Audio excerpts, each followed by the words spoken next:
What's good, everybody, man? It's your boy, Mr. CDK with Sports Talk Network. And guess what? We got a pretty big weekend coming up in boxing, man. We got Caleb Plant coming back, making his return. But we got the one and only Jarmall Iron Man Charlo making his return this weekend. And, Jarmall Charlo, man, as you know, his career's been up and down. He's 33 and 0. His last fight was November, I think it was November 25th of 2023, to be correct. That was his last fight, man. And I'm ready to see, what I'm saying, how Jarmall Charlo looks. Jarmall Charlo is 35 years old now. 35 years old in boxing, for all the time is undefeated, and time is not on his side. But I still think Jarmall Charlo has a lot left and a lot left to offer to the sport of boxing. And I'm hoping now, what I'm saying, that he's able to get everything together. We've heard about the mental health issues. We've heard about the legal trouble going all the way back to, I think it was when he first got arrested in July, I think it was July 16, 2021. He got arrested. He was at Jarmall Charlo was at a restaurant, from what I heard, and it was alleged that he gave the waitress said that he gave her his credit card, the credit card or whatever, what I'm saying, was denied. She gave the credit card back. What I'm saying, it was an altercation. She said Jarmall Charlo and his entourage basically almost ran her over, and she hurt her leg. I think at that time he was charged. He actually was charged for robbery. Now those charges were dropped. You know what I'm saying? Which I'm glad of that. But he was charged with second-degree felony robbery, which seems crazy. You know what I'm saying? It would have seemed like to me, if anything, it would have been considered stealing. But that's what he was charged with in the state of San Antonio. Then you going back to 2022. You know what I'm saying? No, he was cleared of all charges in 2022. I'm sorry. But February 11, 2022, he was charged with assault and doing bodily harm. So what's good, my brother Thomas? What's good? 1 second. What's good, Prize? How you doing, my brother? Yeah, salute, man. Happy holidays. Thank you. Happy holidays to you. And I'm just talking about right now some of Jarmall Charlo's legal issues. Hmm. Like I said, starting back with November 25th, I believe it was 2022. Charlo was arrested. You know what I'm saying, at a bar or a martini bar in San Antonio, Texas. No, my Yeah. fault. My fault. It was July 16, 2021 when he got arrested and got in trouble. He allegedly had some kind of situation with a waitress where he gave her his credit card. The credit card supposedly didn't go through.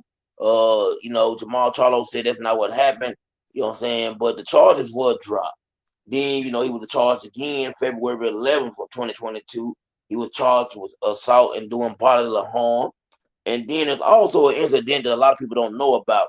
But this is back in 2015, where he was convicted of an alleged assault on his 21-year-old nephew in Nevada.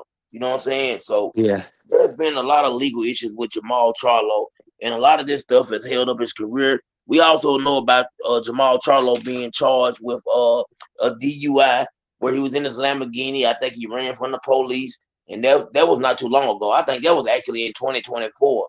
So his last fight was in 2023 against Jose Benavidez.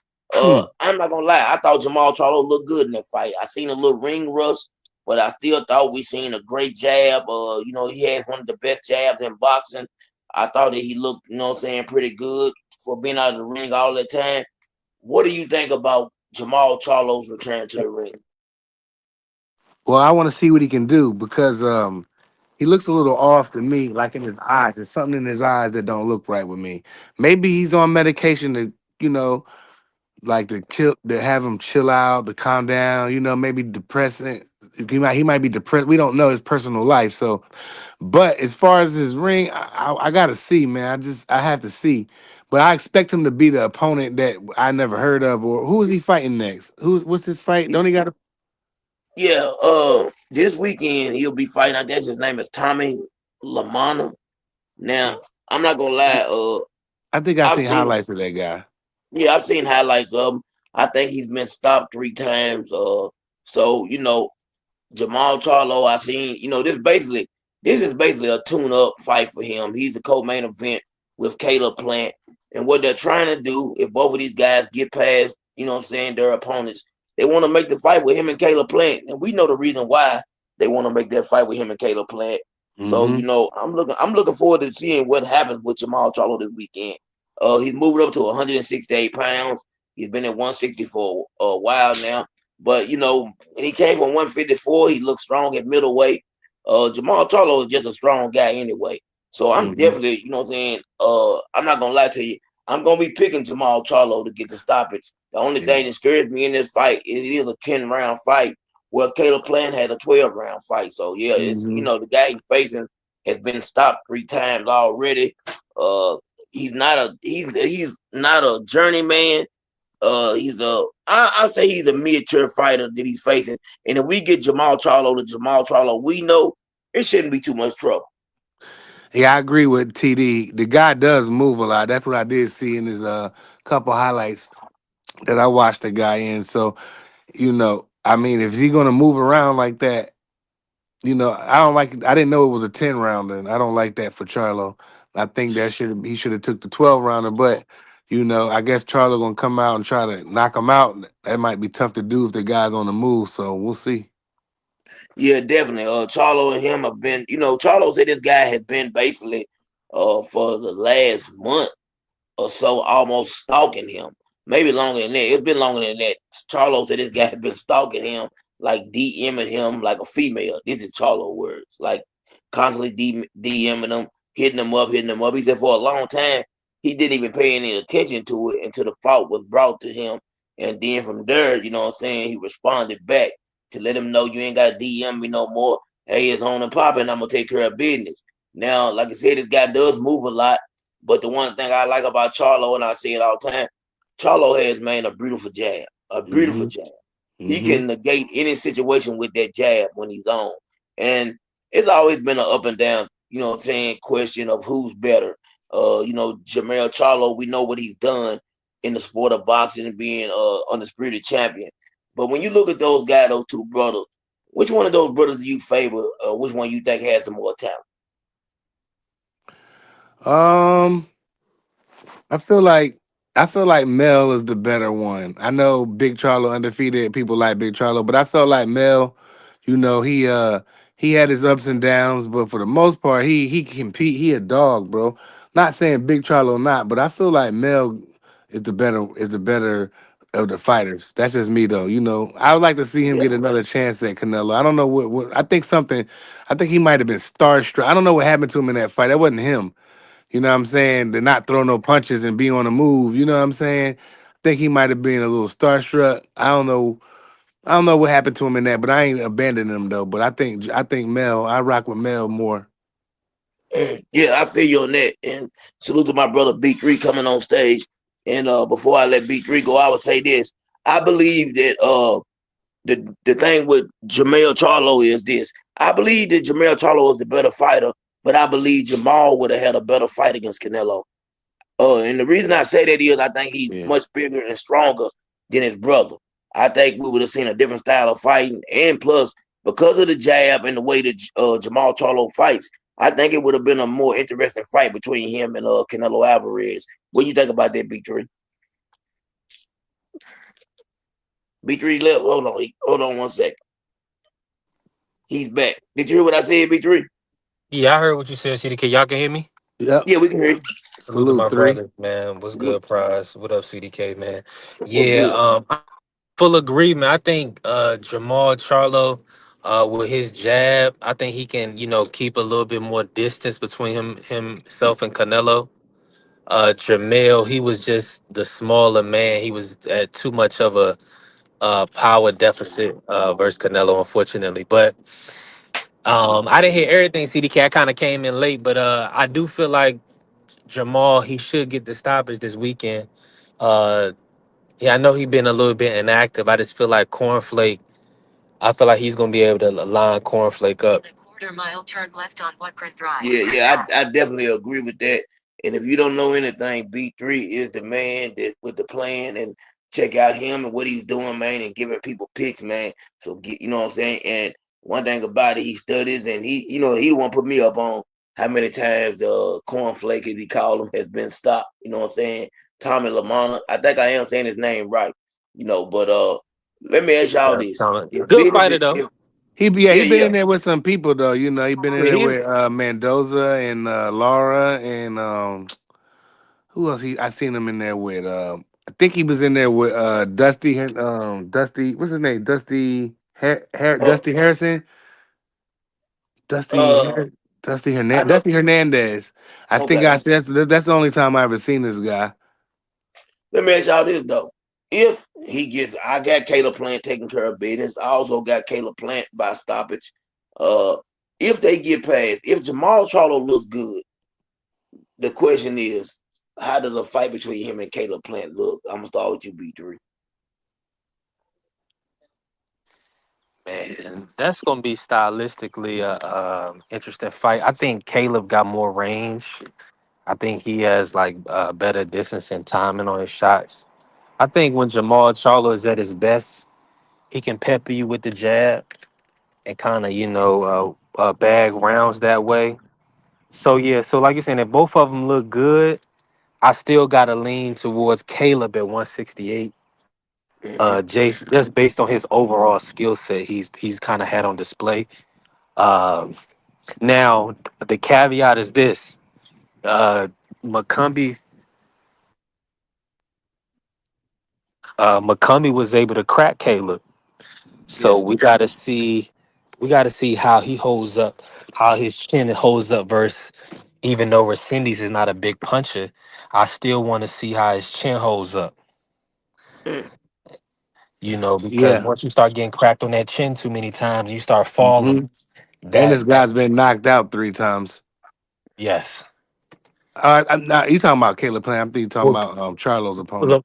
You talking about Lamont, Plant? yeah, 100% Lamont. But for Plant, he's been in some wars. You know what I'm saying?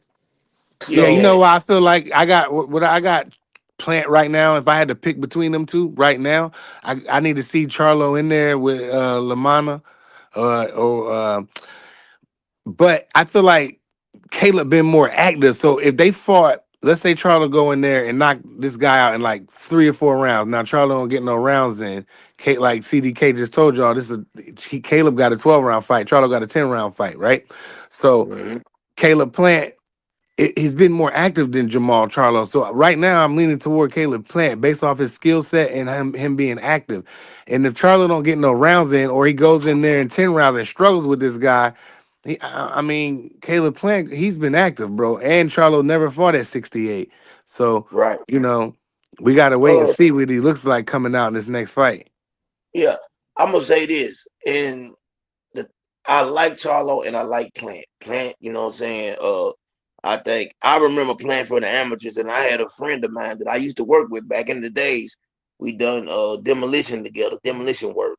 His son, you know what I'm saying, was in the amateurs with Caleb Plant. Got a chance to meet Caleb Plant when he was younger in Nashville or whatever. And I like him, the guy's down there, you know what I'm saying, real humble guy, real down to earth. I'll say this right here, the thing that people sometimes forget, and I've thought this has always been a problem with Caleb Plant. Caleb Plant has a gas tank issue. Mm-hmm. I don't know why. I feel like he's always had a gas tank issue. I think it's because he moves a lot, his style of boxing, and when you have that style of boxing and you move a lot, you have to have a great gas tank. Jamal Charlo, whether people, you know what I'm saying, really pay attention to it, he has what I call that dog mentality. It's there. It's there. He can go to war if he got to go to war.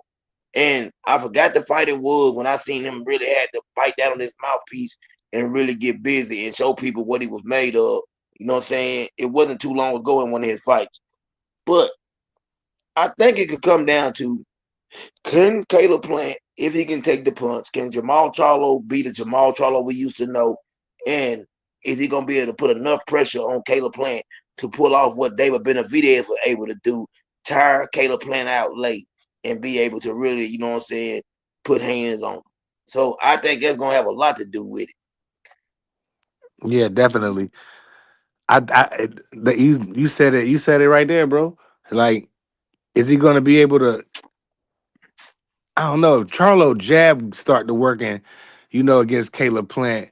Caleb Plant can't afford to get tired, but again, Neither can Charlo. You know what I'm saying? Because Yeah, Caleb Plant adrenaline might kick in. You know what I'm saying? And like I said, Caleb Plant been active, and he been in some wars. Charlo ain't been in too many wars. You know what I'm saying? yeah, And he hasn't been active. So right now, I'm leaning towards Caleb Plant. I like Charlo. I will if I want Charlo to win, but I got to keep it real up here on this thing. yeah, yeah.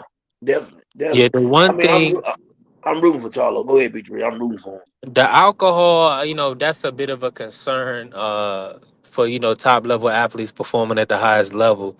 But one good thing about Jamal is that he hasn't taken punishment inside the ring, outside of training, the physical tolls on the body. But he hasn't been beat up. He's still undefeated. So I want to see if he comes back with like a newfound energy for the sport, because like you said, depending on how high of a level he can get himself to, as far as being at his work rate, being able to change the gears, shift to really trying to go for stoppages, moving through his is essentially his energy source, and being able to get stoppages. I really want to see if Charlo's able to put his foot on the gas, Yeah, being out of the ring. Now, Caleb, we seen him being able to put his foot on the gas. He stopped Trevor McCumbee. He yeah, stopped the dog, Anthony Durrell. Like, so he's really, I mean, he can really put his foot on the gas. Caleb can. Now we just got to see if Charlo still got that hunger, like you're saying, he got that dog mentality. But we didn't really see it versus Jose Benavidez. no, That's he the didn't. only thing. So he got to show that. He's got to show that again to us. And let me ask y'all this. This might seem crazy or sound crazy, but this can play on a man's psyche. Somebody slaps you and you don't respond the way people want you to respond or handle it the way people say it should be handled. Could there be in the back of Charlo's mind an intimidation factor there? What do y'all think? I mean, the way Charlo talk all that tough stuff and all that about that action. I mean, when Caleb Plant slapped him, he ain't get tough until people start grabbing him back, pulling Yeah, him back. You know what I mean? Then he got tough on us. So I want to see him get his chance to get his get back on that. He was kept messing with Caleb Plant, and I think Caleb Plant said he pulled my beard. I told him, "Don't put your hands on my face." yeah, And he said Charlo was like, "Yo, we cool." But Caleb Plant was like, "Yo, 1 minute he cool and 1 minute he not cool." So I don't know what Charlo I'm getting. So Caleb Plant slapped him. And he had the right to slap him. You put your hand in another man's face, another man's reaction might be to knock your head off or slap you. yeah, And yeah. Charlo ain't get tough until everybody grabbed him. Then he went outside and put on the scene. But it was too late.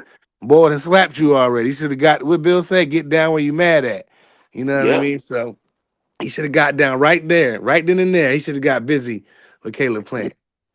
That man What you slapped think, you, bro. people? Another What you thing think? is Another thing is he was being disrespectful in front of Caleb Plant's wife.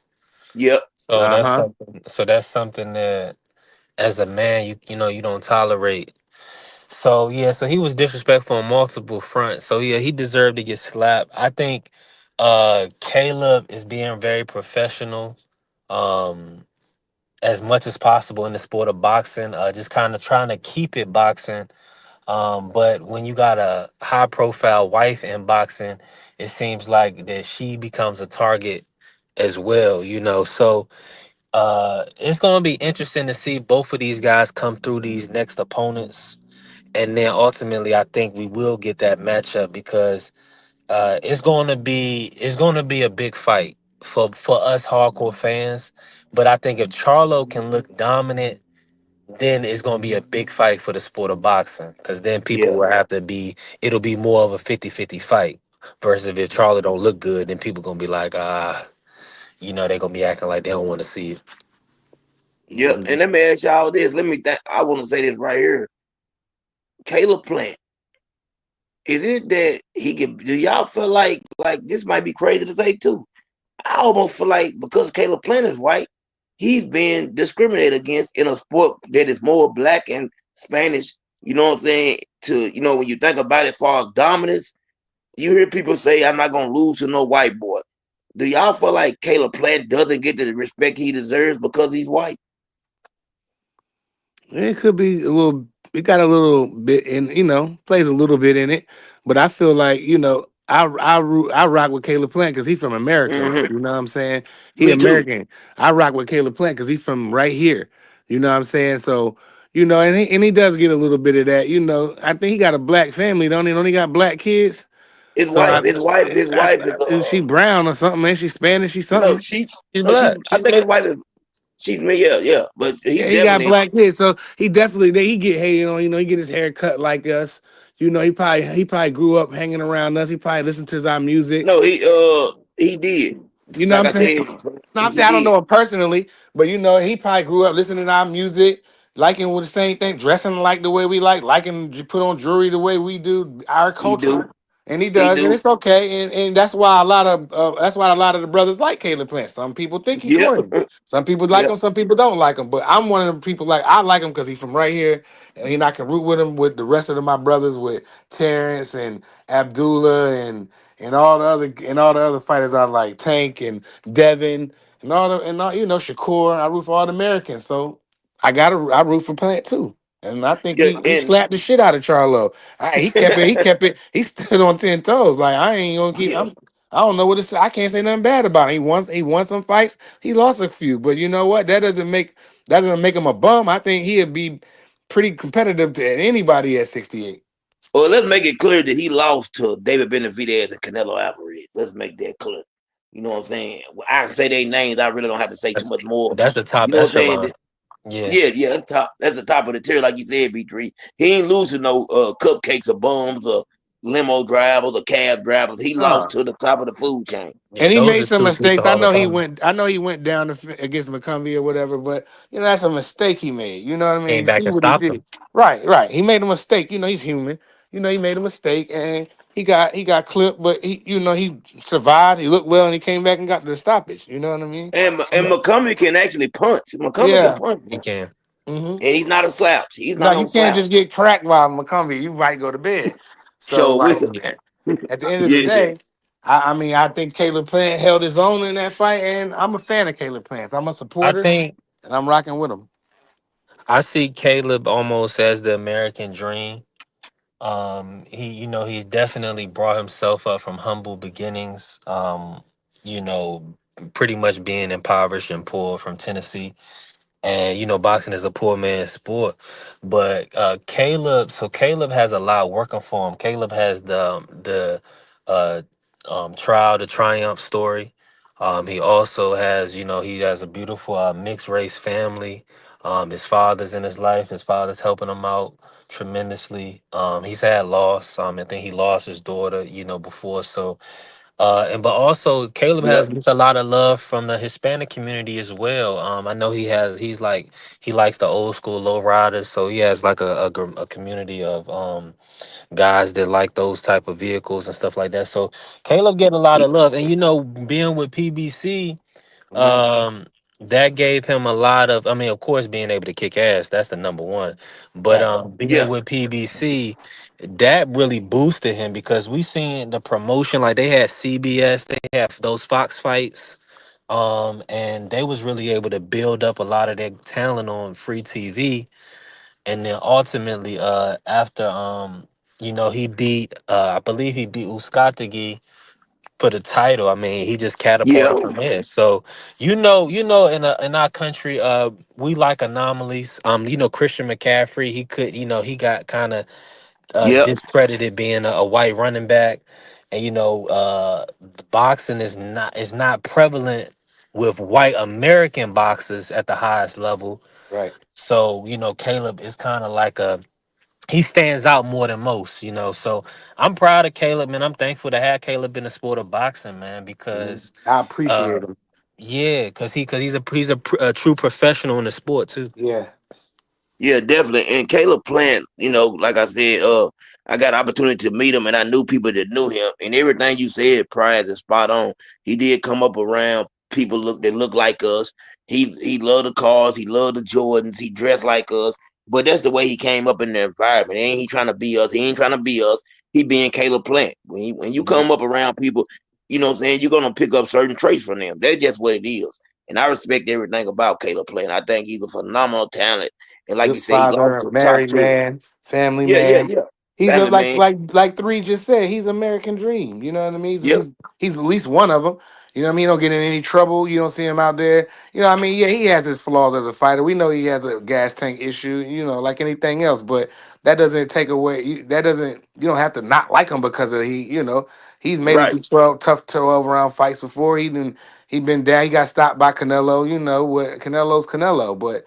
You know, he's made tons of money. He supports his family. He's a family man. He's with his family. And I ain't mad at him. I respect And Taylor Payne. and, He's a good and guy. you know what, Brian? I'm gonna say this. uh Up until his gas tank started to run out, he looked good against Canelo and he looked good against David Benavidez. Yep. He looked good against both of those guys. You can see the talent is there. I don't know. And Breadman is his coach, right? If I'm correct. Yes. I don't know what he needs to work on or what Breadman can do to change that. But I would like to see something change where he's able to go a full 12 rounds, you know what I'm saying, the way he started that first round.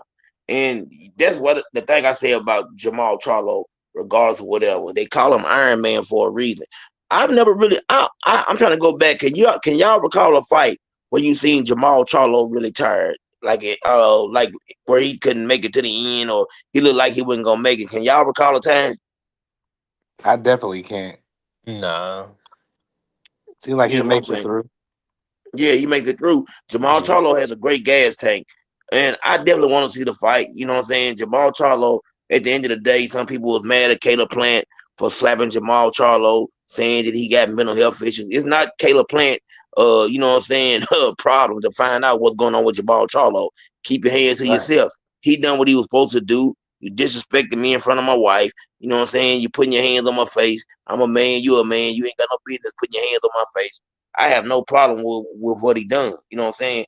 And I definitely feel like, hey, let him get in the ring and let's see what happens. That's all I want to see. Yep. I just want to see him get in the ring, get his get back. If he wins, fine. If he doesn't win, I'm cool.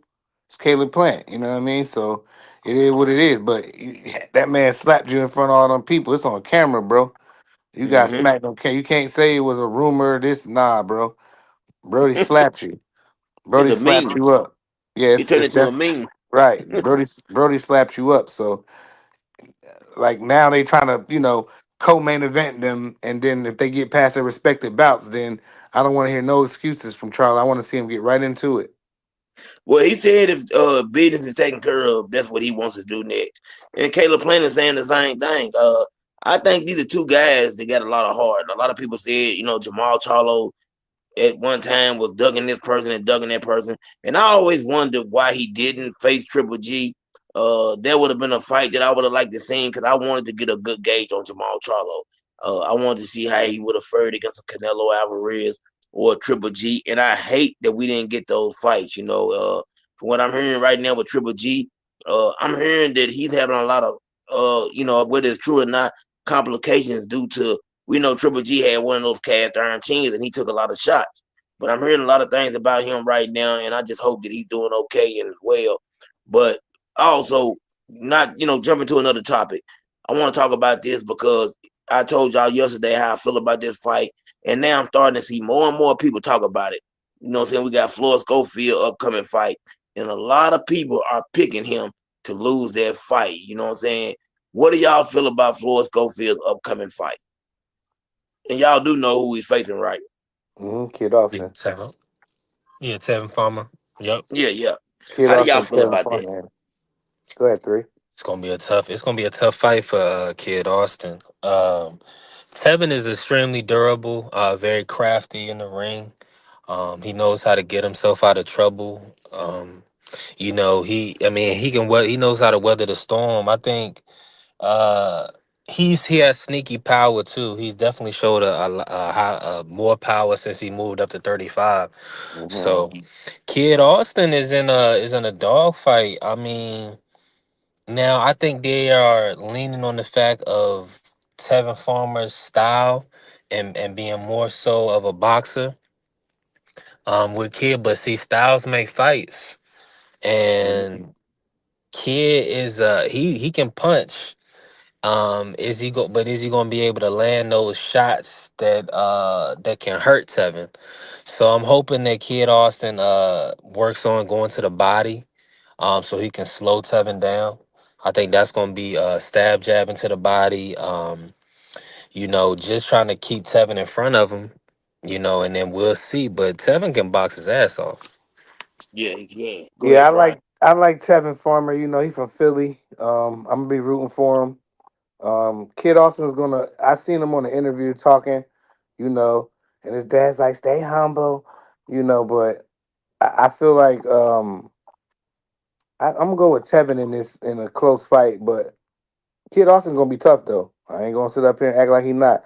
And he said he got something to prove. He wants to stop uh Tevin Farmer. I don't know if that'll happen, but um he definitely said he got something to prove. So we gonna see. Yeah, definitely. And I'm gonna say this: I'm going with Tevin Farmer to win the fight.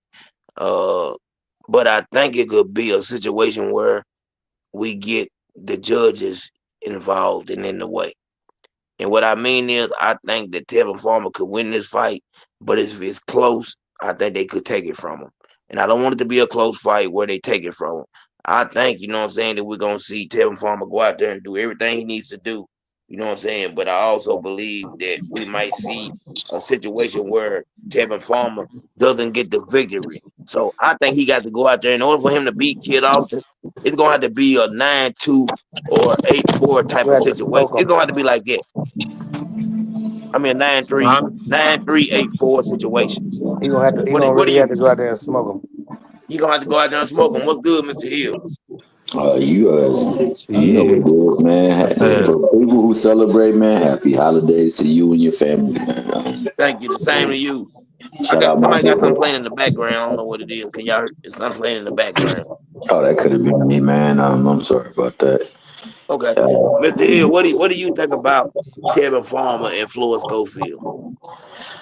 um, well, I think what you said holds a lot of weight here. I believe that Tevin Farmer is a far superior boxer Mm-hmm. than is Kid Austin. I think that Kid Austin is a flash in the pan type fighter, man. Meaning if he can land a good punch and he can alter the course of the fight, it'll be all right. Or if you're not able to handle the pressure that he puts on, then you could be in a lot of trouble. I think if you can meet that pressure head on, or if you can actually give him something to worry about, he hasn't yet fully developed like the competition to fight against to help him to be able to navigate through stuff like that, and it becomes difficult for him. Tevin Farmer is a far more experienced pressure fighter in the pet and handled himself very well in both of those fights. So yeah, Definitely. also what you said about the money in boxing, that's the biggest thing, and that's why certain things happen in the ring that we know we can't explain. I think that you said 9-3. I seen somebody beat somebody possibly 12-0, 11-1, but at the very least 10-2, and Yeah, still lost a unanimous decision. That's crazy. that's It was crazy. Kambosos versus Maxie Hughes, and I swear Maxie Hughes won all but Oh except yeah, maybe yep. one or two fight rounds. I don't even give the dude that, but I mean, just on the sake of him being a former champion, you could probably give him a couple of those rounds where it was like, okay, well, it wasn't great action being done by Maxie Hughes, but he still controlled the fight. And he made sure the fight happened at his tempo. And, he was making sure that while he was throwing punches, he was missing. These are scoring criterias, and he was winning the fight in every single round, man. But yet, still, he lost the fight. I Yep. seen that happen the very first time also against it was one of the Liams that fought Navarrete. They gave that man an extended break on a knockdown. Said it was a low blow and all this other nine times sits and whatever the case may be, so he can get himself together. So you could see just as recent with the Tank fight, a knee was taken, and yet it wasn't deemed a knockdown or anything like that. So I don't Mm, know what he has to do to win the fight.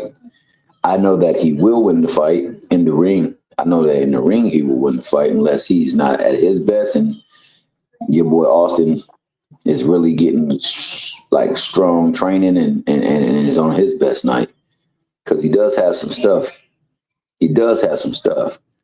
Just yeah, using the stuff, he's not really adept at that. So I like it because it's not that far of a step down from Shakur Stevenson. I agree. I don't think Tevin Farmer is Shakur Stevenson, but I think he's damn close to the talent that you'll see in the ring with Shakur Stevenson. So I think it's a measure for, so to speak, as well too, to get him ready for fights that he's going to have to start fighting if they're continuously pushing him because now he's at the top of rankings. So, I mean, it's a step forward in the right direction for him. Tevin Farmer, it's a chance for him to continuously keep his name alive and well for people who will want to judge their fighters, test their fighters against a certain type of style.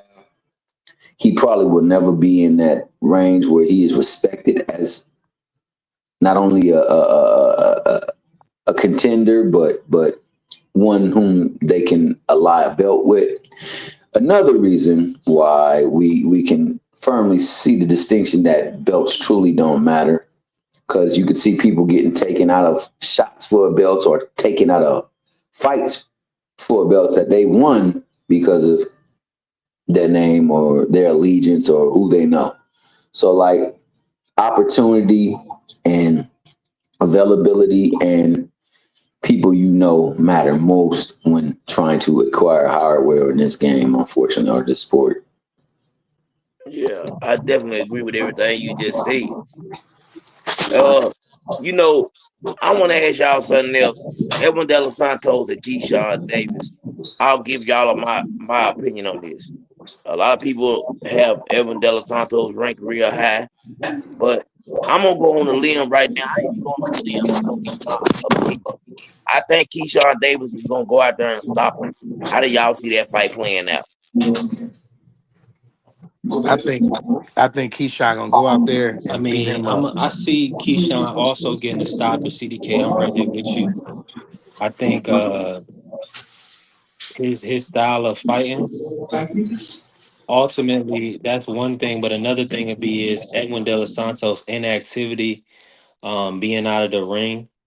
I'm not sure how well he can take a punch because when Rayo cracked him, he dropped him. Now he did recover and get up to stop Rayo, but I haven't seen enough of him being able to take flush shots and recover to say that he's going to be able to go 12 rounds with Keyshawn. So yeah, I'm leaning Keyshawn too. Stoppage Right. And De Los Santos hasn't fought in a minute, bro. When his last fight? for sure. It's Was it been a against minute. Shakur? I believe so. It was. It was. Yeah, I mean, he's been inactive, bro. I think Keyshawn gonna come out here and prove a point. I do too. I do too.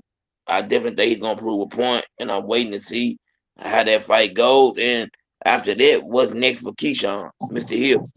Hey, look, real quick. November 2023 was the last time he fought.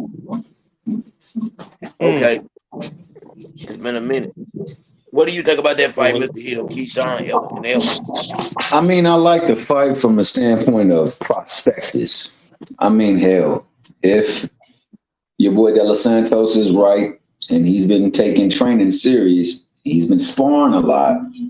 He won't be able to get back the time out of the ring and the timing possibly of a time fight because hell, we know there's a difference between practice and actual game, and the biggest difference is the stakes at line and that clock and the eyes on you. So you can't replicate that, but what you can do is stay sharp with it and intact. So hopefully he's been able to do some of that because Keyshawn has been active. Now, I agree with you. I never thought that De Los Santos was that good. I thought he was dangerous because he does pack a punch and he's quick. So if he can land a punch on you, he can change the course of a fight, and that's always a problem that you have to deal with. I happen to believe that Keyshawn is a good fighter. I don't think he's as good as everybody else is saying he is, but this will be a fight to test that. Because if he's as good as everybody else says he is, then somebody who's been dealing with blood clots and ain't been in the ring in a long time, he should dispatch up, especially since everybody else is on weird ass energy type stuff, right? That's what he's been saying as of late. So you're going to show that there's a clear distinction between me and all these other weird ass niggas that I'm surrounded by. So I think that that's the added motivation. I think that it's a perfect storm for him to line up. I believe that's why they put him in the ring because, you know, let's be honest. The greatest thing Top Rank or Bob Arum in itself has to offer is the availability to make you a champion. They don't want to let the belt go. So they're probably firmly believing that, yo, this dude can't offer that much opposition.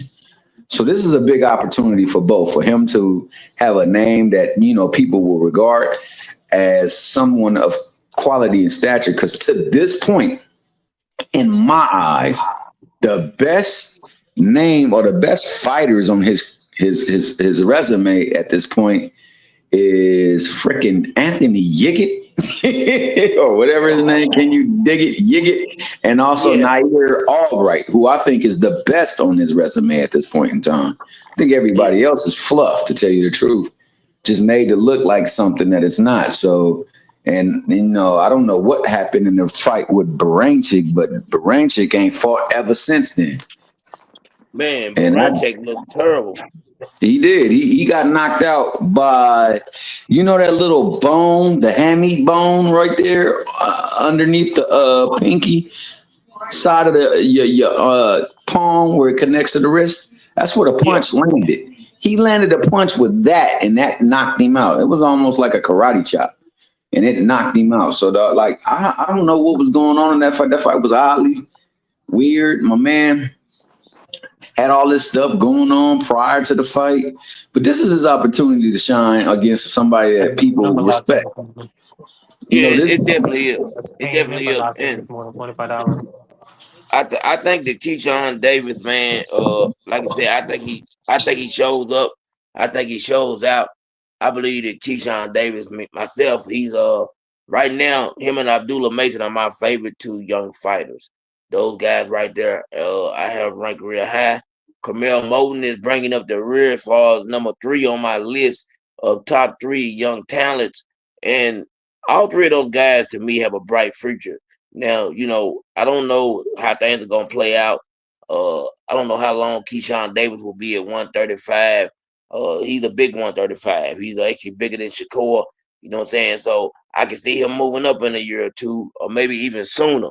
But I definitely want to see what happens with him and where he goes after this Edwin De Los Santos fight that I got him winning. Now, another situation, we got Jerron Boots Ennis and Eddie Hearn them really putting the pressure on, and I feel like Turkey. I feel like that Eddie Hearn doesn't want Jerron staying around to trying to become undisputed at 147. I believe he wants Jerron Ennis at 154, and the reason being is I'm a promoter. I think people get mad at Eddie for the wrong reason. Eddie Hearn is a promoter. His job is to bring in as much money as possible, bring you the fights you need, and also to put money in his pocket. So he wants Jerron Ennis up there facing the Virgil Ortizes of the world where the money is at. Now, I'm thinking now they're saying that if he doesn't get the TO fight, he's going on to 154. I think he feels like Brian Norman them, and I'm going to be honest with you. I like Brian Norman Sr., but every time that they bring up Booth's name, all of a sudden, people got to get out the calculator and start adding and subtracting and coming up with figures and money before they take the fight. We never had this before. I know too many times, and y'all know this as well, that people have taken a fight like you already have a fight lined up, but you go ahead and sign the contract for the next fight. Well, now is a problem with Boots. Nobody wants to sign the contract. Eddie trying to make us sign a contract while we're fighting somebody else. That it doesn't work like that. You know what I'm saying? business is business, and I feel like people don't want to fight for Boots. I don't care what nobody say, and I think Boots would be phenomenal at 154. If we want to see how good he is, he's gonna have to go to 154.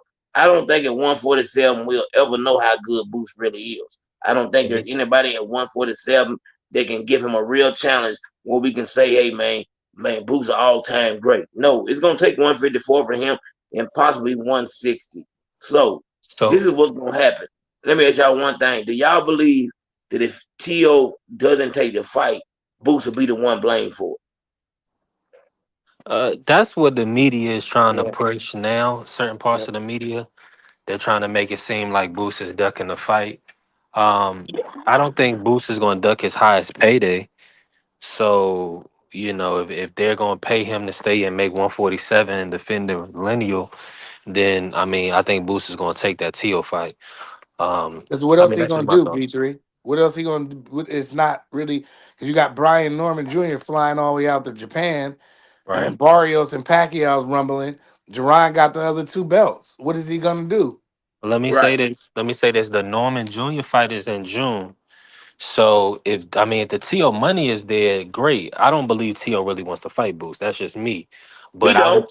I would say just wait, see what Brian Norman Jr. does in a couple weeks. I think he fight the 14th, maybe 14th, something like that. So that's not a long period of time to have to wait to make a decision because they'll probably have to get like an October date anyway. Because we know Canelo got locked down on September Canelo Crawford, so they'll probably get like an October or November date. So I mean, I think he should wait on Brian Norman, or if not Brian Norman, I don't think Virgil Ortiz is available to Boost right now because Virgil's coming off an injury and he wouldn't take the Bachram fight. So I think that's his only other option, Bachram or Norman Jr. In my opinion, I mean, what y'all think about the Bachram fight? I think it'd be a great fight, but what about Fundora? What is he doing? Fond- okay, let me think. Don't he got some? Fondor Ain't he dropped trying to fight Fondor. Tim Zoo still? Yes, he's fighting Tim Zoo. That's what I was wondering. He's already locked in to fight Tim Okay. Zoo, so he's busy. And he dropped his WBO belt. Or you know what I would like to see? Just to get a gauge and to get a real look. Madrimov has lost 2 fights in a row, but people Mhm. keep talking about he's this great talent. I Yeah, like to see Bruce get an opportunity with him so I can really see how good, because I heard Bozy say they will stop him. yeah. I don't want. Yeah, 100%. Bozy said they'll stop him.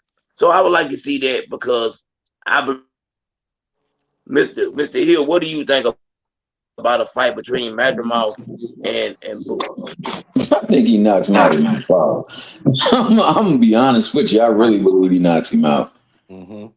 Me I too. honestly feel that way. I mean, I'm I never was big on Madrimov. I never was big on Madrimov. The only reason why people even got big on Madrimov is because of the look he gave Crawford after Crawford made Spence look pedestrian.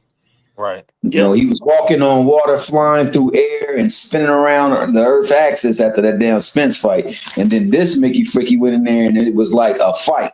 So after that, it was like, oh yo, well he clearly the best person up at this division. He will get mocked by a lot of people at that division. Of A course. lot of people at that division, and it's a reason why my man rather go for that Canelo money than to fight at 54 too, because there's some serious people in there that's gonna give him a run for his money. Mm-hmm. So with that being the case, man, I would rather see Boots at 54 because there's nobody that wants to fight him at 47. The reason why Eddie, I think more so than anything, wants him to go to 54 because he'd rather bring his boy that he celebrates, meanwhile throwing another fighter that did everything to make the fight and won his fight under the bus and Jalil Hackett. He wants to bring Conor Benn down so Conor Benn can have a place where he can play and he can have his fair share at being a favorite in the game. And then I want to say also the last thing that you said, and I want everybody to really feel it.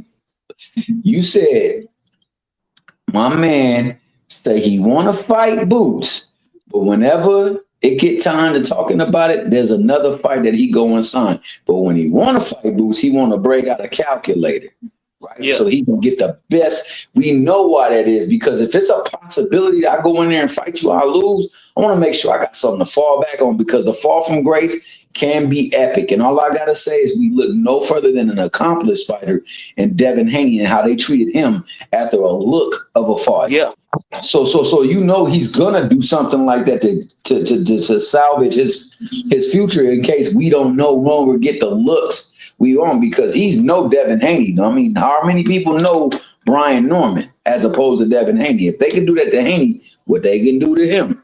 And that right. also I want to juxtapose that. If when it's time to fight him, you gotta look for the very much you can the most money you've ever made in a fight career by 10, then that also applies to other folks who quote unquote been ducking them because they ain't making the fight, but these other people are fighting elsewhere for lesser money. Mm. And that Yeah, applies to everybody. That standard that you said is applicable to everybody else. So now if you're talking about how we can make this fight right now, but it gotta cost this, but then you go somewhere else and fight and it ain't costing that much at all, not even nowhere in the ballpark, then what was it really about? Did you really want the fight and that person just wasn't giving you the fight? Or you just wanted that money? man, you right.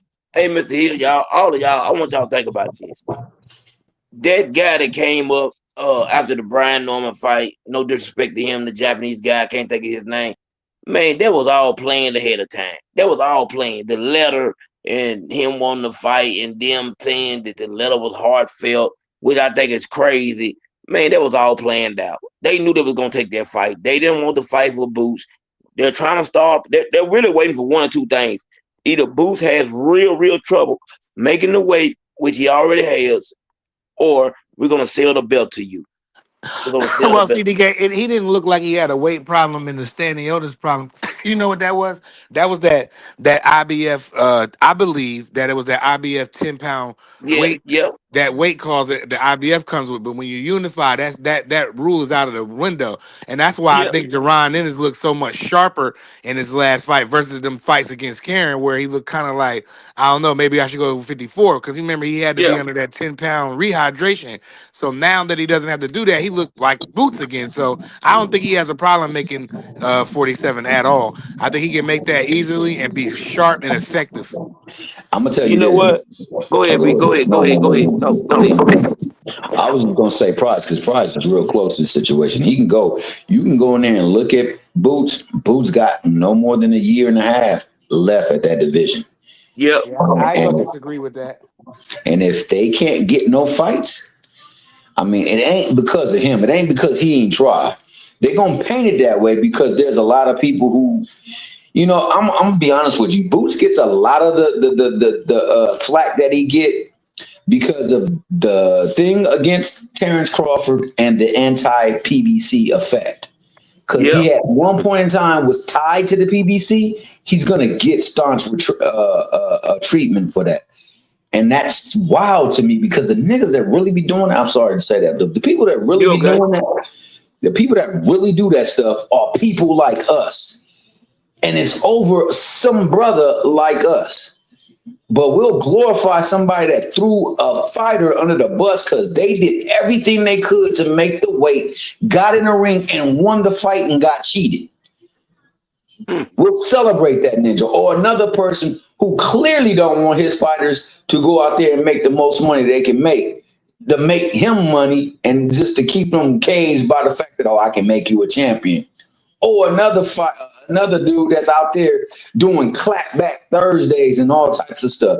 We will Yeah. have all kind of love for the staple, but we gonna hate on a brother for doing this to the point where you got people who don't even rock with black people naming their sons after them. Dog, this be I wild feel to me, you. bro. I feel you, TD Sports. He said we can't use that argument about IBF weight rules when the other kinds of creators are calling fighters weight bullies.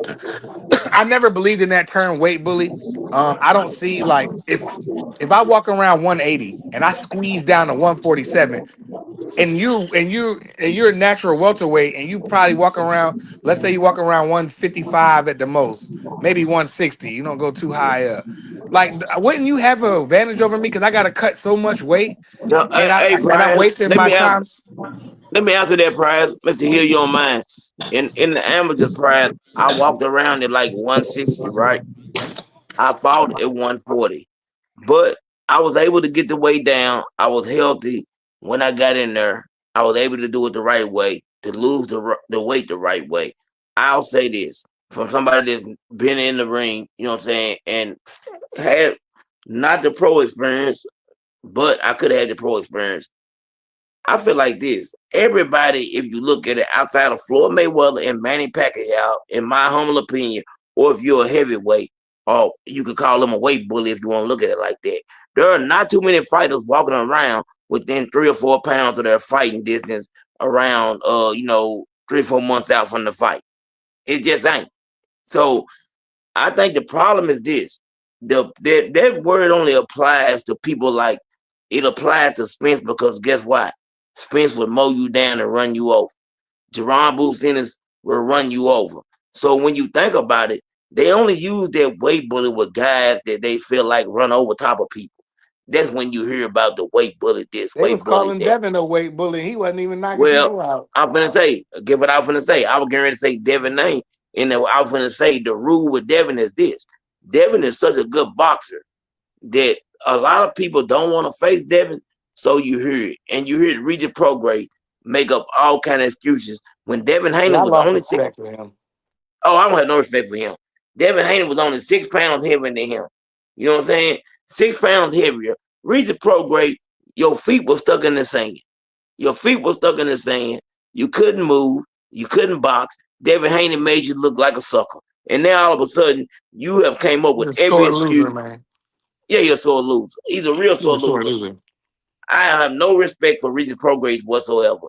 I'm just being real with you. The way he has done Devin Haney is a disgrace, especially when you know what this young man going through and you being another brother and seeing how people are trying to betray him and play him. I had no respect for Regis Prograde whatsoever. I'm just being real with you. I wish I I could mean, tell him to his face. I seen him on YSM. I believe he was on YSM channel, and he was Yeah, he been just on there. He he been was on so. Mill I'm talking City. about recently. Yeah, Mill City. He was on there recently. He was on. And every time he come He was on, so salty about Devin. I'm like, bro, you still not over that? Didn't you lose to somebody? Did who did he lose to recently? Didn't he lose? yeah, he lost it. What's his name? Jack Catterall.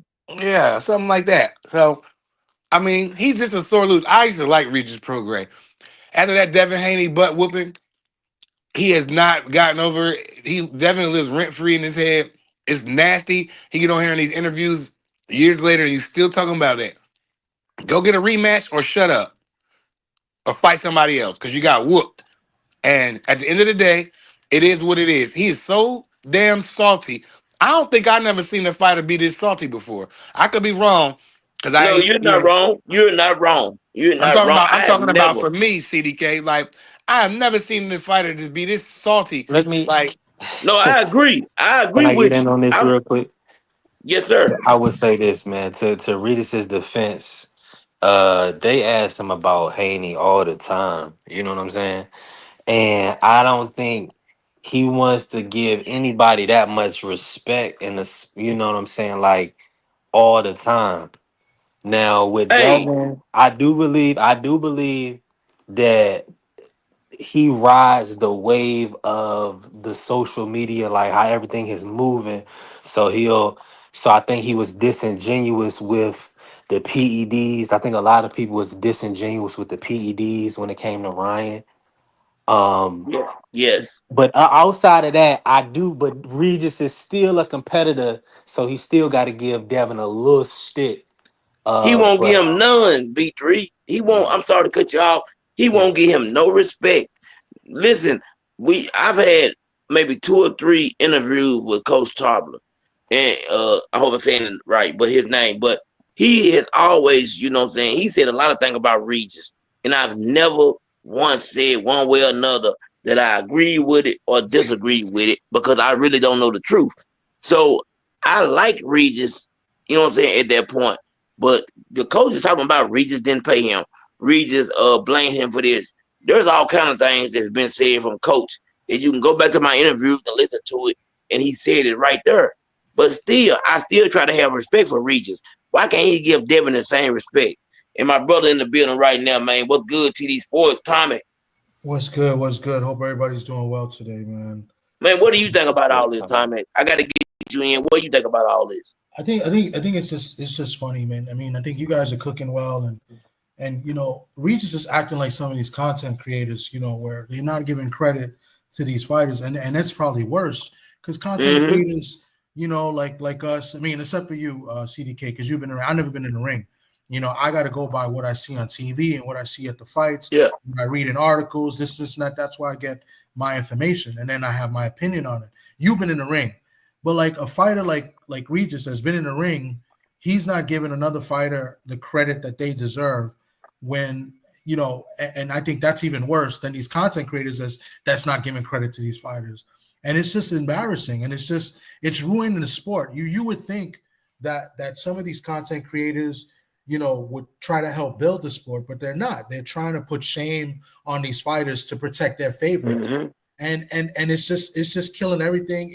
It puts a bad taste in my mouth, and I don't know how other people's feel because you know, and mine. Sport. Yeah, you know, and yours. Like and I like the sport, and I like a lot of sport. Love the sport. I love the sport. Yeah, I don't like discrediting athletes that put their life on the line. You know, it's a lot of things that go in and out of it, you know, behind the scenes, the training and everything.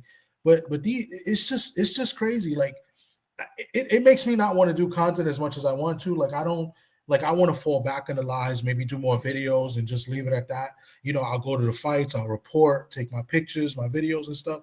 But it's just bad. Like, you know, there's one particular content creator. I don't know if you guys know. You probably do, because I might have told y'all. But I hate it. Like, if you're talking about what I'm talking about, Southpaw TV, I hate it. Oh, he's terrible. Oh, but I don't pay no attention to him. I don't even watch him. I don't pay him. There's one that I was cool with, and you know, I'm still kind of cool with him, but I'm never gonna be at his channel again. You know, he called me a goofy, and I'm like, my man.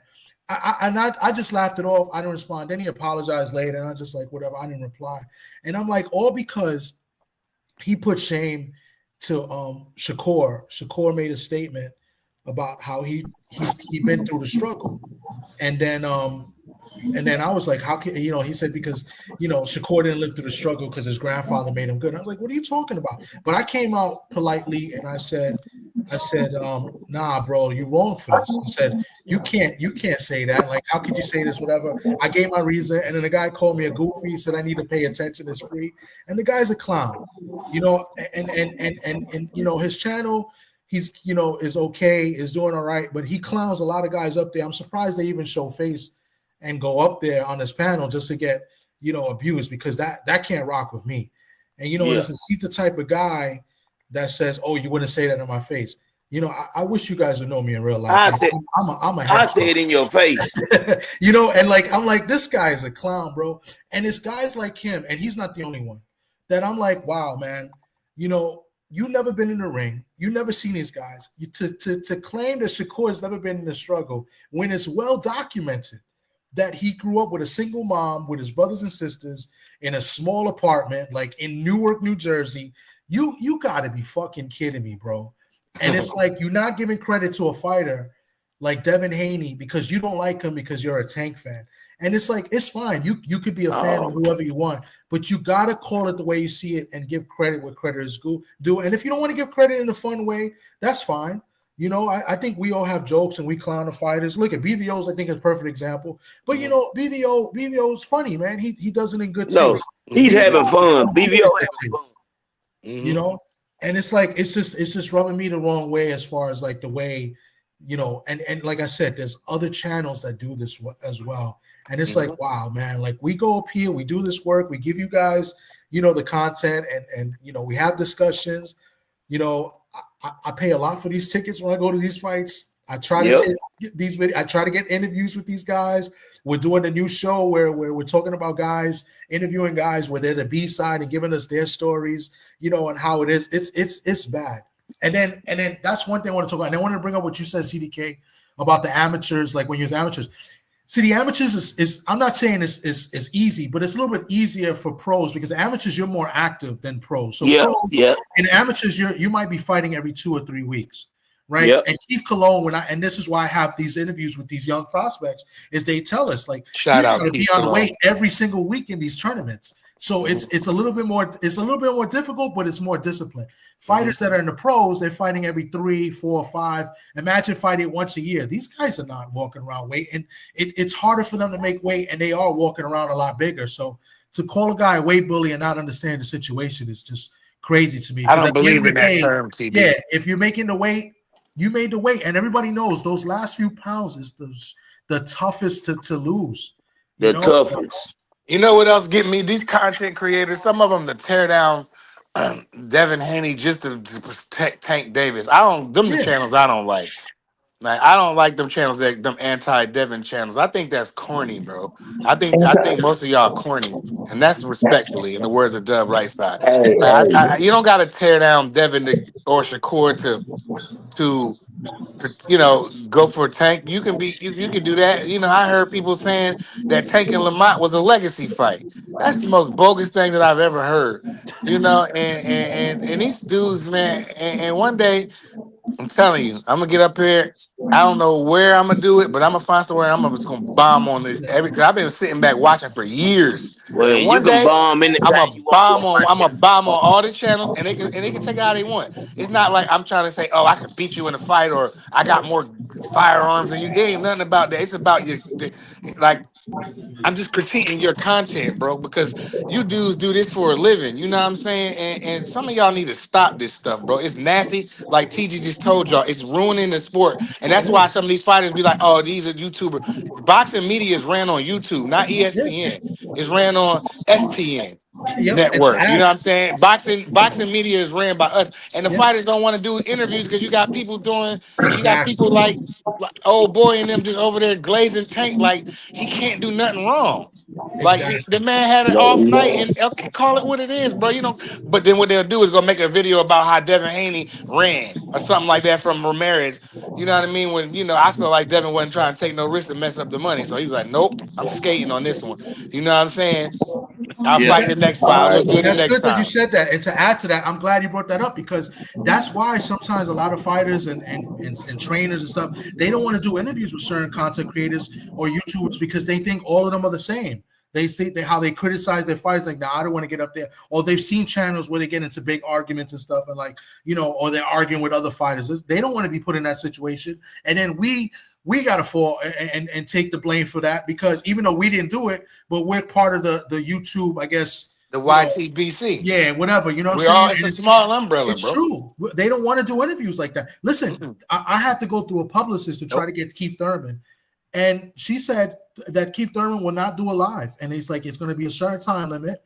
And, he will never do a live. It has to be recorded because they have to approve that it's okay to be posted because they're not going to get put, and that's just one fighter put in a situation where, somebody's going to be arguing them or discrediting them or whatever the case may be. And that's because of the other YouTubers or content creators that go at fighters disrespecting them. And I they think are, and they nasty. Some of them too, man. They need to stop tearing down Devin and Shakur because you're a Tank Davis fan. I'm a Tank Davis fan too, but I'm not gonna tear down Devin and Shakur. Okay, so with that too, let's not act like they don't be tearing down Tank for the other fighters as well too. Yeah, they do. And them They do. people too. They stop let's just say let's not tear down any other fighters for another fighter because there's more channels dedicated to tearing down Tank than there is to tearing down Devin or Shakur put together. I don't feel like that. I know you don't feel like that because that's the way you address it. But I'm saying that I'll say this. like that. I feel like it might be even like that. Hold on 1 second, y'all. I'll say this. I believe Tank and Devin are the most two talked about fighters, good or bad. I believe that Tank and Devin get the most flack than any other fighters. That's the way I'm telling you because if you go through the list of people that talk about Devin, you got the people that like Devin or love Devin, which is, you know what I'm saying? You got, I'm going to say me, 780 Sports TV. Hold on. You got Drew Titan. We all love Devin, but me, I'm kind of a fan of both guys. I'm a fan of both guys. You So don't But tear you down got big fighters content though. creators that got more views and more people gonna look in that tear Devin down than people tearing down Tank Davis. You got big channels with hundreds of thousands of subscribers tearing down Devin, protecting Tank, and their videos are getting seen more. That's why I feel like it's a little bit harder for Devin than it is Tank. There's more Tank channels than Devin channels, bro. There's more people that yeah, protect Tank than Devin. I feel like that. And T Dot can yeah. disagree. He might feel a different way.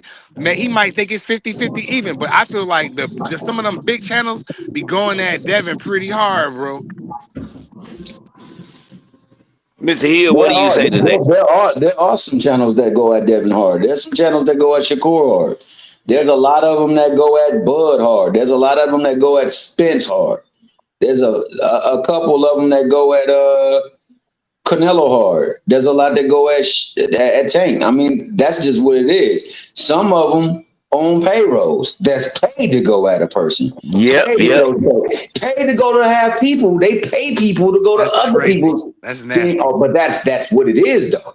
And I know that is a big proponent of Devin Haney's movement that they pay people to go over to other folks' stuff and talk bad about them. So, like I said, it happens to all these fighters, and really six fighting fans in particular. And I always name it. It's favorite fighter syndrome. Canelo, Well, Spence. you can name them. Hey, on my channel, folks, y'all welcome to name anybody you want to. See, If it ain't I don't want to do that because it's a lot of us, and I would need approval from the rest of the team before I go on a rant. Like I wouldn't want to make But it because let me. I'm sorry to. nah, But you good, what TV. are those channels? Which of those channels that do the so-called hate? Because I don't want to say hate on the other fighters that provide real substance and real reasoning, rather than say, oh, he's a track star, or oh, he hasn't fought nobody. I mean, I need to hear like the legit channels that are really giving good substance. I don't think they count. If they're giving good reasoning, then they shouldn't count in that. But if they're just saying, let me say hasn't fought this, nobody, or oh, he's a duck, or this, are they giving good reasons as to why they calling this man this and that? TD, for 1 second. Hold on 1 second. I'll tell you a lot of stuff in the background. I'm gonna mute your mic for 1 second. Okay, let me say this. I don't mind. This is my channel, and I don't care. So I went by Southpaw TV today, and you know what I'm saying. He see my messages. He either sometimes he give me a hard for it, sometimes he don't say nothing. You know what I'm saying. But I had to tell him today. He was talking about the Devin and the Devin and Ryan Garcia situation. He said that Devin Haney pulled out of the fight. Everybody knows Devin Haney didn't pull out of that fight. Everybody knows that Ryan Garcia and Oscar decided they don't want to fight and said Turkey don't run nothing. Now, I feel like I'm like this. How much hate can you have for a person when you decide that I don't care what it is, I'm allowing this person? I'm tired of people acting like they really know these fighters and you know nothing about them. You've never met them. I told him today, man, I don't remember the last time that you actually gave a breakdown. What you talking about, Tommy, of a fight? When you gonna break down what Devin Haney done in the ring and not talk about everything else besides what he done in the ring? I'd have a problem with those type of people. That's the only problem I got. I don't mind if a content creator comes out and says he don't like this boxer, that boxer. As long as you can break down what happens in the ring, I'm cool with that. You see what I'm saying, Tommy? Yeah, no, I get it. That makes sense. I get that. That makes sense. Yeah. Hey, that's my only problem. That's my only problem. I'm on record as saying that we should stop tearing down fighters in general. Yes. Ask that question, Tommy. Let me ask you this: who's the fighter doing the most ducking out of all the fighters we're talking about right now? If you go anywhere in YouTube, who you gonna apply to the fighter doing the most ducking? I'd say Canelo. Yeah, I would have to say Canelo. I mean, it's hard. No, y'all. I With don't all like due using the word respect, ducking because we have to look at, we don't know what's behind the scenes, who's offering what and who's what. But Canelo to me would be the obvious. so Canelo's fighting Crawford Who did he What duck other about? than because Benavidez? that fight is not. Well, let me just say this: Yeah, outside of Benavidez, who was Canelo duck? Dave Morrell was the number one contender too. He ducked Charlo. A little baby He with ducked 8 Andre fights. for. He ducked Charlo. He ducked Andre for undisputed. Okay, rum punch. He fought his brother and Andre. I mean, It don't matter. He ducked undisputed. His highest payday. He turned out $50 million and at the time. Yeah, So Canelo. Who I else? mean, Who else is if that's known? true, that's a duck. Yeah, okay. So we got two. He yeah. ducked Andre. He ducked Charlo. We're gonna give him the Charlo duck because he took franchise. Okay, we're gonna give him the Andre duck because he ducked undisputed, and then he didn't fight He ducked Benavidez. Morrell, who was And number one contender. You gonna fool too, but real? he Yeah, ducked he Triple ducked G at Morrell. one point. At Morrell one was the point. number. Go ahead, CDK. Morrell was the number one contender for one of the titles. He ducked Morrell for over 2.5 years now. He ducked David Benavidez for 3 years at a time. And he also ducked Boo Boo. So that's 3 people that we know for sure that he ducked. Now I'm gonna say this though. Okay, Canelo, we know he's the A side, we know who he is, he does what he wanna do. We're gonna go to the lower tier. I Nah, would have to CDK, can I cut you off real quick and just say this? go ahead. Can we obviously say those are ducks when those were all in-house fights? And Oh, Al Heyman didn't make those fights okay, because Canelo said, I'm gonna tell you why I say that, Big Three, not cutting you off. When you're Canelo Alvarez, you're the biggest name in boxing, and you look at Al Heyman and say, I'm not fighting those guys. Oh, all David Benavidez brings is 25 pounds. Or David Morrell doesn't have enough fights. When you're bringing up these topics and saying this, but then you go out and fight Ergo Berlinga, who came in the ring at 200 pounds, and he outweighed you by 25 pounds himself, then I have to look at it like that. That's the only reason I do that. Canelo Alvarez got the right to do what he want to do. I ain't gonna lie to you. He is who he is. Now, but when I'm going to the lower two, what I'm gonna say, B3 was you have the Brian Normans of the world who made 150,000, 200,000 in one fight. Then you get out for 1.4, and then you turn that down, which is 10 times what you made before. I think that's an even bigger duck move because Canelo Alvarez has money. He's a millionaire. He don't need that type of money. It doesn't matter to him. But when you haven't made any real money and you just go ahead and duck 1.4 million, you made maybe 200,000 your last fight. I think that's gravy train ducking. Well, I mean, we got if 4 names. you go into the streets though, the YouTube streets, and they'll tell you Boots is the one that's ducking. They won't say Norman's ducking. Right. You right, Mr. Hill. You right. And that's crazy though. That's crazy. And most of the people that you gonna find that they say is ducking gonna have an affiliation, oddly enough, with the PBC. Yep. You go around the ways, that's the people that's ducking. Everybody else ain't ducking. The fights could have been made, but yeah, they just was on the protection program. This, and that. And also resumes. When you talk about people that don't have strong resumes, most of them, oddly enough, line themselves with the PBC franchise as well too, man. Yep. And just the narrative that's pushed out there in heavy rotation on these YouTube streets. But the way we feel about things or how people then turned us from it will say it's totally not the case. And that is really the case. Unfortunately, that's what it is. And it's successful out here with that stuff. We talk bad about fighters because we have an alignment with a certain faction or a certain fighter. And that's just wild to me, bro. But it happens on all sides. The only places it don't happen is across the seas because they just want to see fights. Man, I'm with them. Mm-hmm. I think it happens here because CDK don't really do that. I know I don't do that because Thank you. I know you guys don't. I'm not saying you do. I'm just saying in general. I'm just saying you're referring to those big channels. I'm referring to like myself and some of the people here where, you know, especially me, if you guys watch me, I try to look at both sides and agree with both sides because I want to know where both sides are coming from. I never really go and call a guy a duck or do this, you know, or you know, trash a fighter. I would, you know, you hardly ever see me do that. You know, maybe some of my co-hosts may do that, you know, and be funny. Maybe Sock may do that, and maybe, you know, not even D3 does that. But the bigger channels, they quick to use those words, and I just think that that's crazy. The only big channel off the top of my head that I know doesn't do that and gives credit is Just Do. Just Do's probably the only one that I know off the top of my head. Yeah. Top of my head, he don't really discredit anybody. He looks at Shout both out my sides, guy, Just Do you Box. know, and I kind of do the same thing that he does. He has a bigger audience than me, but there's a lot of stuff that he says that I agree with, and the way he puts it down, and the way he looks at things is kind of the similar way, because I've always, you know, look at both sides to see where they're coming from. So. Yeah, shout out Just Do Boxing. He be keeping it. He keep it like 50-50, bro. I like channels like that. You know what I'm saying?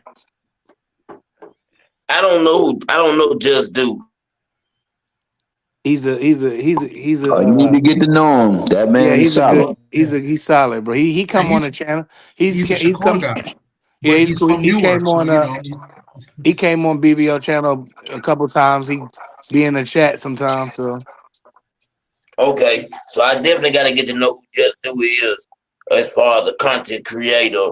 But something Mr. Hill was saying, and we were talking about, I just feel like there are a lot of people that's actually not ducking.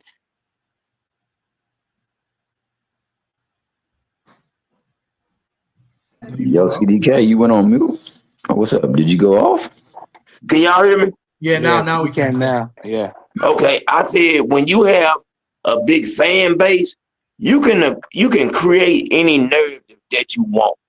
Like a lot of fighters are not actually ducking, but they are not the bigger fan base. So the fan base of the bigger fighters or the names, they can say whatever they want to and push and create this narrative against you, and you gonna look like, man, that you were running scared. Do y'all agree with that? Yeah. Hell yeah. And to the point, I'll give you even greater example. Somebody who has a greater influence on what is said and how people roll with is Eddie Hearn. And look what he said of Devin Haney as of late. Yeah, You know, he said that you can't be in the ring running around. You didn't see nobody running. Now you saw him moving an excessive amount, no doubt about that. But he wasn't running nowhere. He was moving around the ring. And yes, I he thought was. that's what you do in boxing. You move around the ring to put somebody in position. Now, granted, he didn't look like he was trying to initiate a lot of the fight, but hey, that is not running. But yet still, that's what Eddie Hearn was saying. Eddie Hearn was saying he was running around the ring. And on top of that, I don't want my fighters to fight that way. Hey, man, I'm going to say this right here. I got in the ring with a guy, and I ain't going to lie to you. My record was 45-3. Oh, my bad. Yeah. My record was 45-3.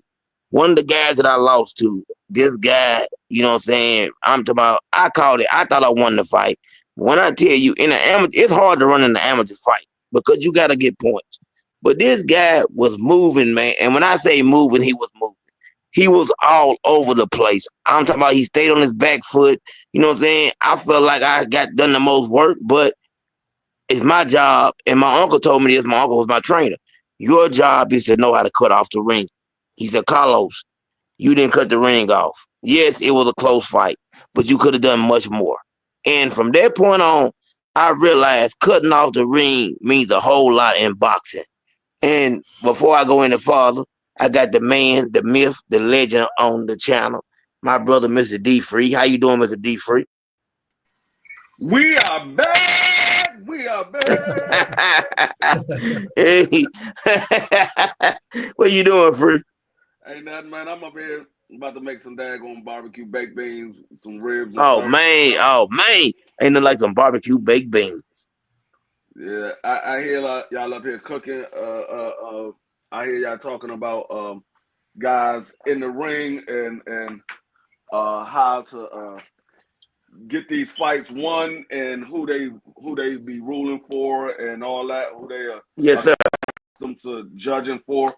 A lot of times it's based off of where the money goes. It's just like in the street game. You follow the money.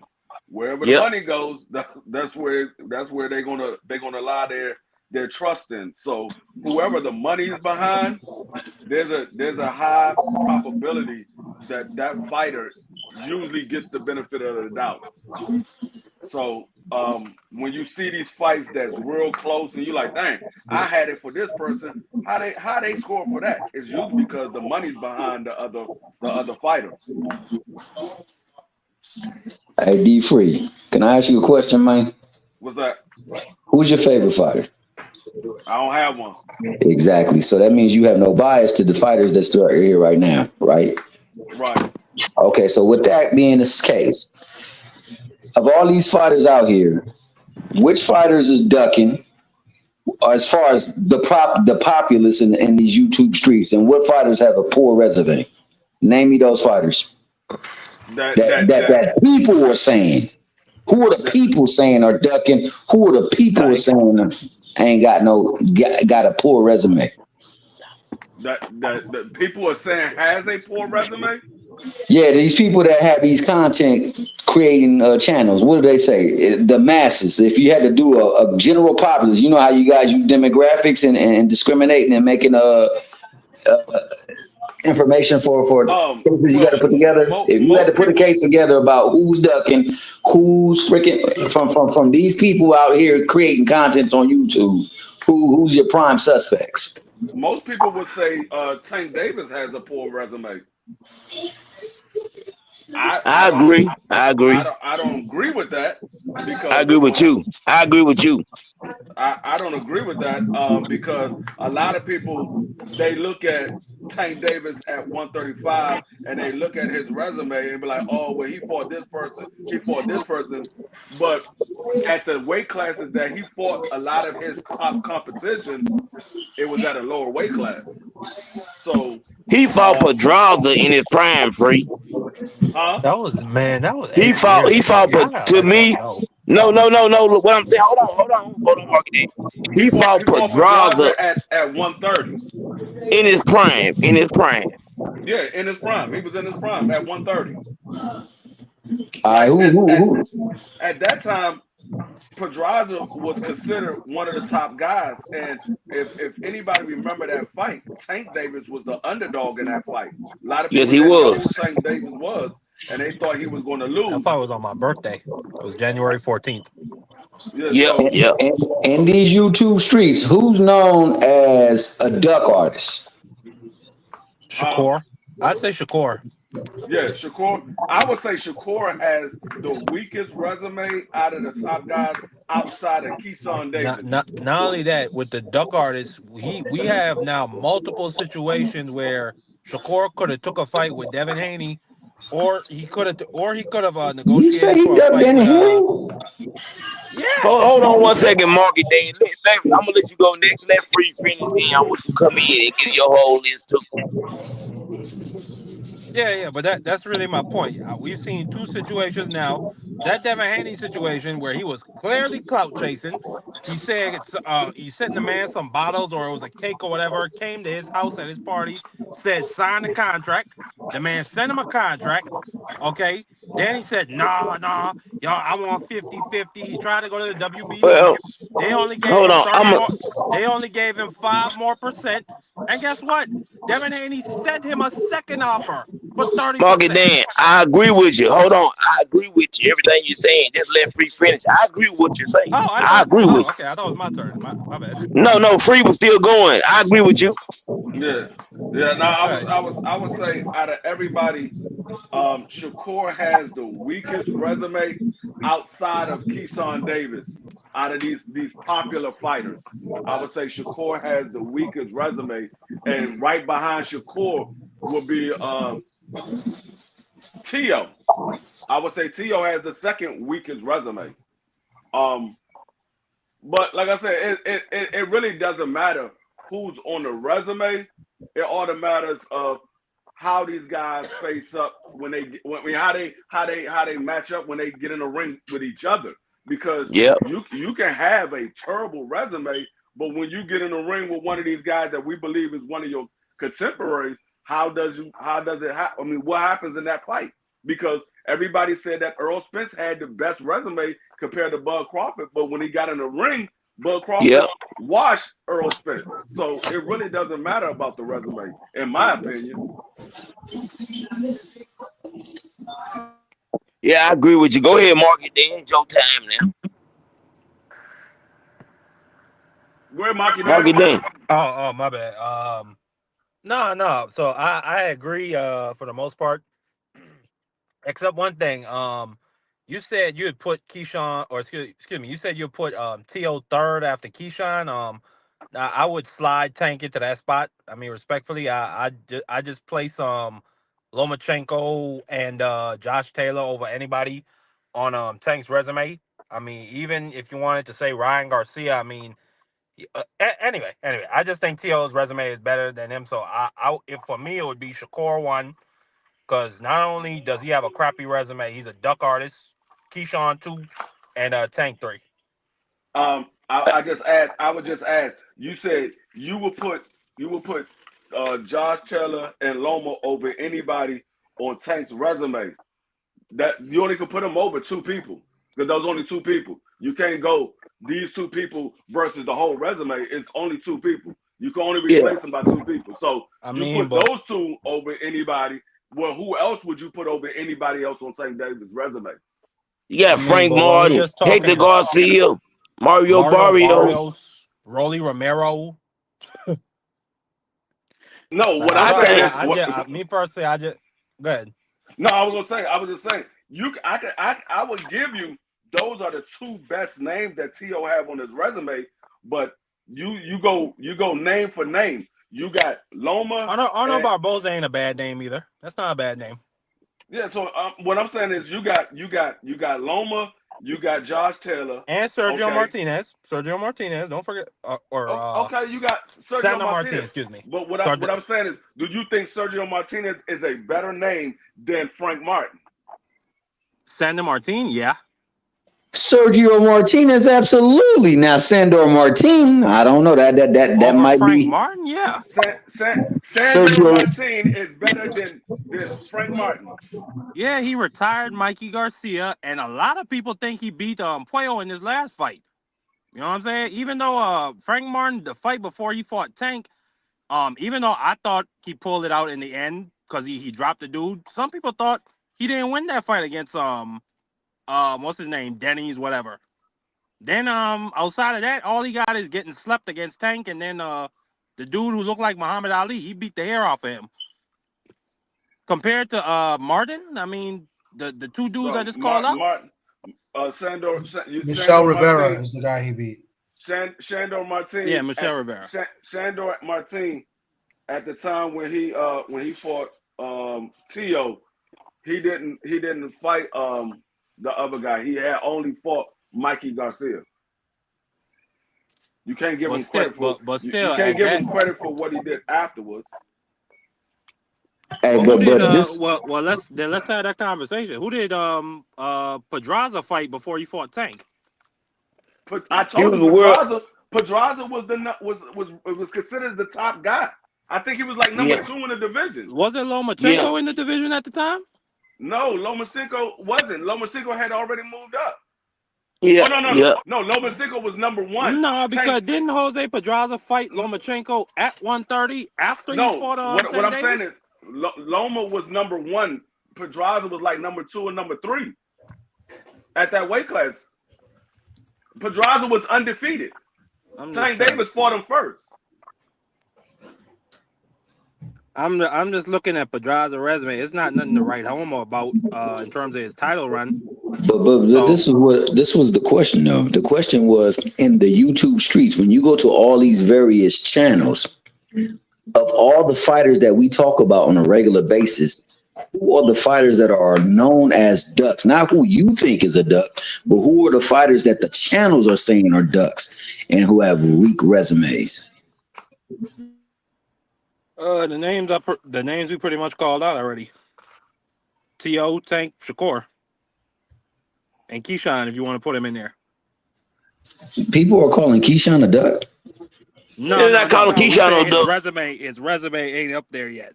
He ain't been around long enough. I'm not gonna put Keyshawn on that list. Yeah, for sure. But as far as the people who have been, You got the Canelos, the Spences, the Crawfords, the Haneys, the Shakurs, the Tanks.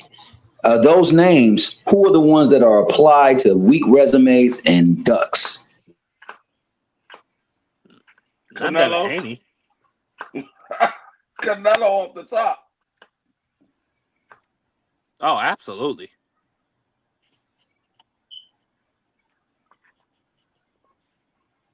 I look at people's resume a little bit different. Like a lot of people say this resume is better than that one. I look at how was that guy was. I mean, the guy that he fought him at the time that he fought him. How was that guy perceived? Not how we perceive them now, but how was Yeah, he perceived at the time that they fought him? See, a lot of people yeah, look at people's resume and they go by what they see of the individual now. They're like, oh, this, like when they say Pedraza. They're like, what? Pedraza ain't nothing. No, not at the time that Tank fought him, Pedraza was a champion. He was undefeated. You looking at the Pedraza that Keyshawn fought. That Pedraza is a shell of himself. It's not the same yeah, Pedraza. So that's how I look at it, because I watched a lot of these fights when these guys fought them, and at the time that these guys was fighting them, a lot of these guys was considered decent guys or good guys. Some of these guys was considered he shouldn't have been in the ring with, and that goes for everybody. Some of these guys that they fought, they shouldn't have been in the ring with them. But at the same time, these guys are fighting the same guys that other people have fought. And you saying, okay, now this guy's washed up, but why are you giving him credit for it? Because Keyshawn hasn't done anything. And people giving him credit for what he did against Pedraza, but they don't give Tank Davis credit for Pedraza. I agree. I give Tank credit for Pedraza. So I mean, I just look at it a little bit different. That's You why kind of I got to don't. give him credit free for Pedraza because Pedraza was the favorite. Huh? I said we got to give Tank credit for the Pedraza fight because Pedraza was the No. favorite. I know. I know that we Yeah. should So I give him don't see credit people for it. that grind them up like I hate when people don't count that win. Yeah, Bro, that I that know that stuff Man, we this should shit happens give is him though. like credit. 7, 8 I'm just saying years a lot of ago. people It's hard to give him credit for don't that. give him credit. But then when the next man, like people didn't want to give Tank Davis credit for Ryan Garcia. But when it was coming to the fact that Devin Haney was about to fight Ryan Garcia, all of a sudden it was a good fight. But the Hey, nigga but put a rehydration clause on him. but besides all that, we just got through watching a fight where somebody said that was a master class, and those same people said that with that performance against De Los Santos was a track meet. So that's what Be Free really speaking of, man. You know, we will cape it up for whomever we choose to cape it up, and we will vilify it or tear it down for whomever we want to tear it down on, and it's be the same. Just like to Yeah, me, their resumes are pretty much the same. They have yeah. about the same baseline of talent on their each of their resumes. There's not much separating them, with the Not exception of a fight here or there. Yeah, that's what I said the other day. I said all of these guys has pretty much fought the same type of level of opponent. You might give one person here, one person there the advantage, but for the most part, they all fought the same level of opponents. Nobody been fighting top level opponents after top level opponents on a consistent basis. You might say, okay, he did it one or two times this year, and then the rest of the year he fought, or the following year he fought mediocre guys. All of them had done it.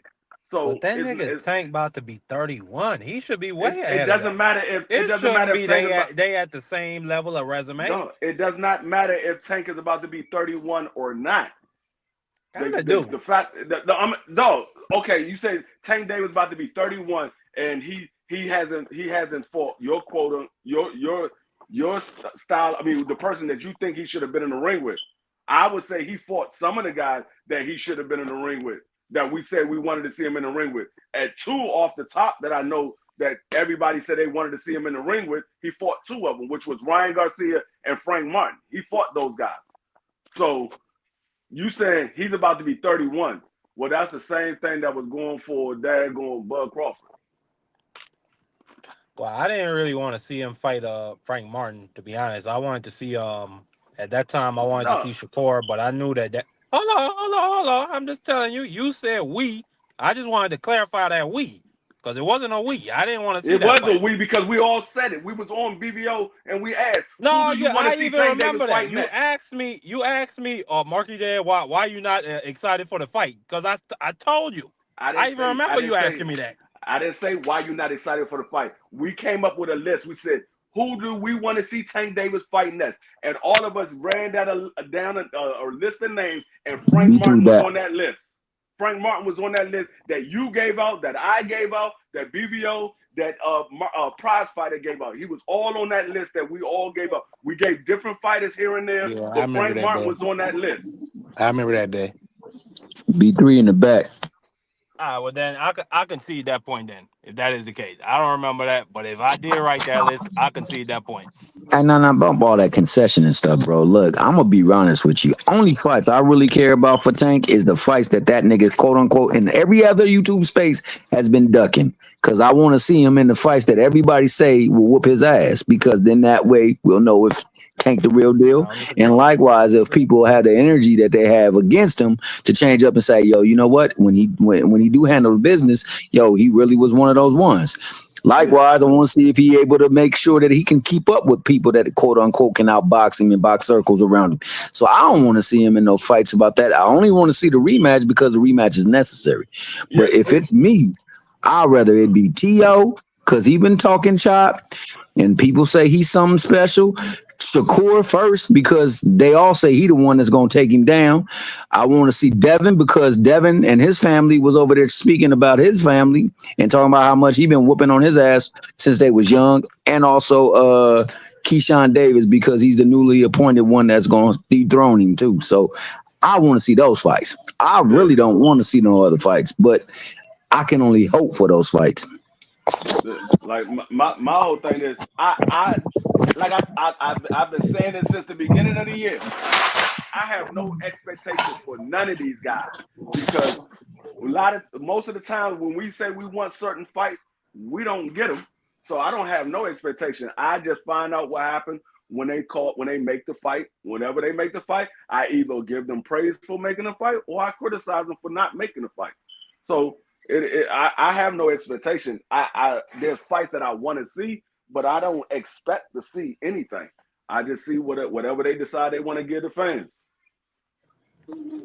Well, I kind of expect it. I hope for it. I should say. I think that they should want to make the fights. I think that they should also do whatever is necessary to try to make the fights. And I think that the only person that I can say that has been along them lines has been Ryan. He didn't push for some fights that his people didn't want him to have. So well, I agree, Mr. Hill. I think Devin, though, I'll give Devin credit. I think Devin has tried to make a lot of fights, whether people like him or not. Ryan and Devin, to me, have been trying to make fights. They've been trying to make fights. Well, see, now we get to see that be put to the test because there's a lot of fights to be made.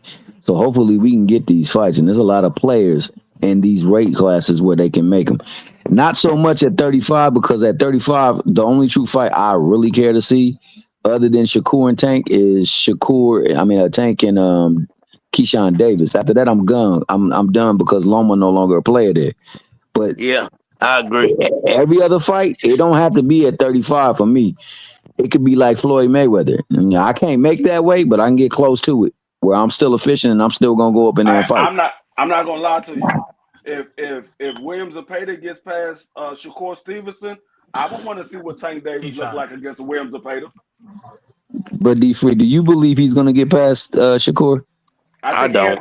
I think he has a high probability of getting past. I think he's gonna get stopped by Keyshawn. He gonna get stopped. He gonna get beat up. He gonna get. He very well, but see, I never seen Shakur in there with anybody of the skill set of a Williams Zepeda. I never seen him in there with a guy with the skill set of a Williams Zepeda. And my brother Free, I know what Free saying. Hold on. I know what Free saying, but I'm gonna say this right here, and I know what Free saying, but I'm telling you, it's not gonna be a close fight. That's my personal opinion. I could be wrong, and Free could be right. So don't get it twisted. Oh, Free definitely could be right. I don't think so either. I think he gonna get. I think the ref will stop it because No, Yeah, me too. it'll look a little bit like the Yoshino fight. I don't think like he gonna be hurt, but it's gonna be like, yo, it ain't even a contest. But he is correct. This is a look that he's never had in his career. So now, if Zapata can be on some ish, it could get bad for him. So I don't know, but I just don't see it I'll though say this: myself. if you look at Tevin Farmer and think that Tevin Farmer is like a Shakur, but Shakur is 2.0 Tevin Farmer, then you know what you're gonna get. I just think no, that no, no, no. Because no, hold on. Free. Shakur don't This have me that now. style of Hold on, fighting. free. I'm gonna say this. I'm gonna let you have yours on your opinion on it, and I can go with it. But just me from being inside the ring and what I've seen and what I'm looking at, I think that Shakur is Tevin Farmer 2.0. This is just my personal opinion. I think that I'm not gonna change my mind on it. I think that Shakur goes out there and dominates. I think it's easy work. I think it's not gonna be a hard fight. I don't see it being a hard fight. I think Shakur does everything he wants to do with the Zapata. That's just my personal opinion. Now, whatever you say, you my brother, I ride with it too. I'm gonna agree Your with No, that brother too. and me love. what I'm saying is when with Tevin Farmer, the reason Tevin Farmer was able to have success with William Zapata was he was willing to sit in the fire. Shakur is not going to be willing to sit in the fire. Well, we say that, but you know Shakur seen that fight. And against the one guy, against the Japanese guy, they said the same thing. But we seen he can sit in the fire when he has to. And I think it's gonna be one of the fights where he gonna go out there. It's No, prove something. I'm not saying that Shakur is going to lose. I favor Shakur, Yeah. but what I'm saying is I'm not going to base it Okay. on what Tevin Farmer did because Okay. Shakur doesn't fight like Tevin Farmer. I don't think Shakur is going to be willing to sit in the fire and trade shots with William Zapata. That's how Tevin Farmer was able to have success. He was willing to sit in the fire and trade shots with William Zapata. I don't think Yeah. Shakur is I going to do that. I see what you're saying. I see what you're saying. Yeah, I fully follow what he's saying. Yeah, I follow that. It's I a do too. possibility too, man, because you like you said, man, we haven't seen him sit in something that's hot. That's hot. But But let me ask y'all a question. This weekend, who do y'all favor and how do y'all favor it? I'm taking Jarmall Charlo by stoppage in a 10-round fight. I'm taking Caleb Plant by stoppage in a 12-round fight. How do y'all Who I Jamal didn't get to hear fighting? from everybody. Who Jamal fighting? Uh what's his name? Lamana, Thomas Cornflakes. Lamana. Cornflake. Yeah, Oh, Tom Lamana, Cornflake. that's the dude that got put. Oh my God, Lara put him out. Damn, Yeah, that's him. That's him. Jesus. Yeah, Yeah, yeah, I agree with you. He got a glass that's the jaw guy. like I ain't never seen. That's the guy that Jamal. That's the guy that Jamal was supposed to fight before he went on his first absence from boxing. He was supposed to fight him right before he left the first time, and he started having the issues with his wife. I'm That's gonna say who. something that maybe y'all might not agree with, but to me, the more talented of the Charlos is Jamal. I think Okay, if no, Jam- I ain't got no problem with that. I have no problem with that. I think We were if his talking about it mind, earlier. yeah, I yeah, yeah, said yeah. I thought Jamal would have a better fight, Mr. Thomas, against Canelo than Jamel. But I believe Jamel might be more skilled.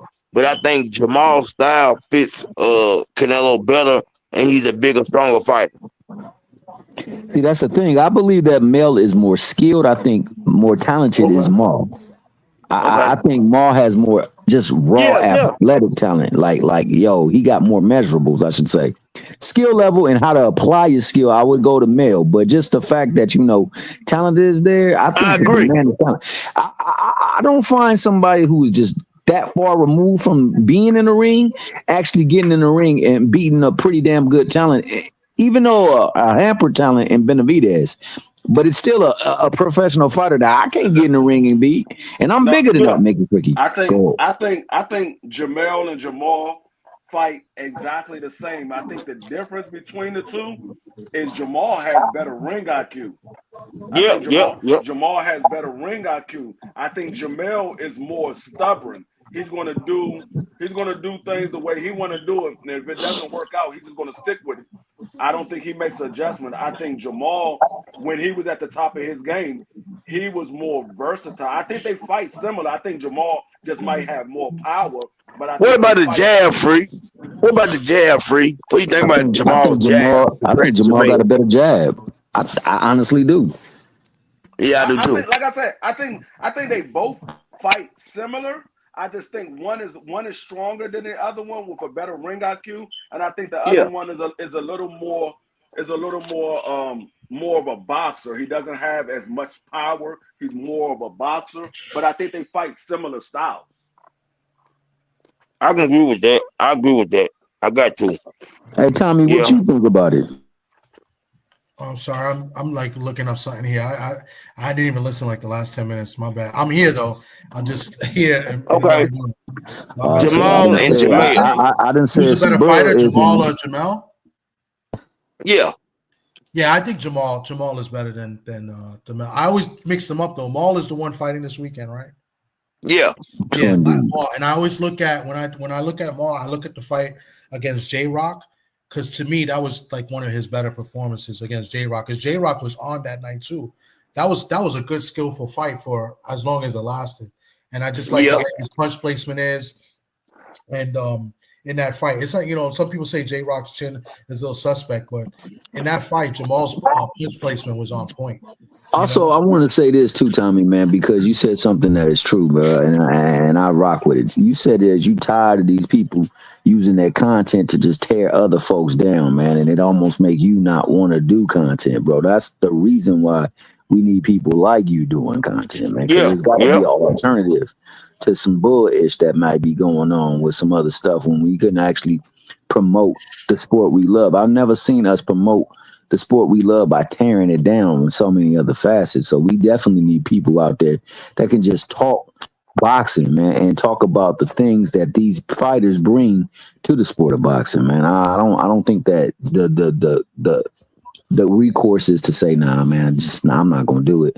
F them and no, go Yeah. and I do it the agree. right way. I agree with you. I mean, what I'm saying is that I almost like tired of doing the lives. I think I want to rather do more videos instead, and then we'll keep the lives and the boxing lives and have the open panels. But I just feel like some of it could be pointless because there's a lot of arguing and stuff I Yeah. see on the channels, and I just don't.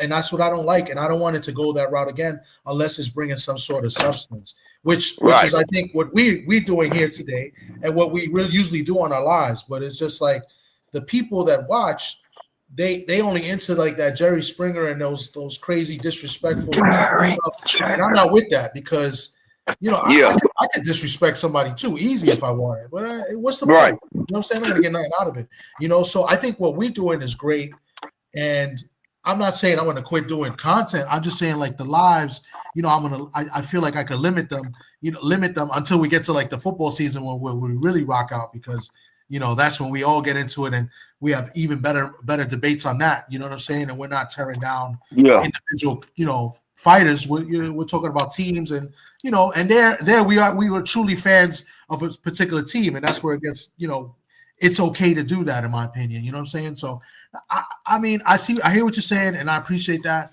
but I'm not saying I'm going to quit. It's just that I want to kind of go away from the Jerry Springer type stuff, Hold and just on. What provide you more say about the substance. Commanders? What you Huh? say about the Commanders? That they suck.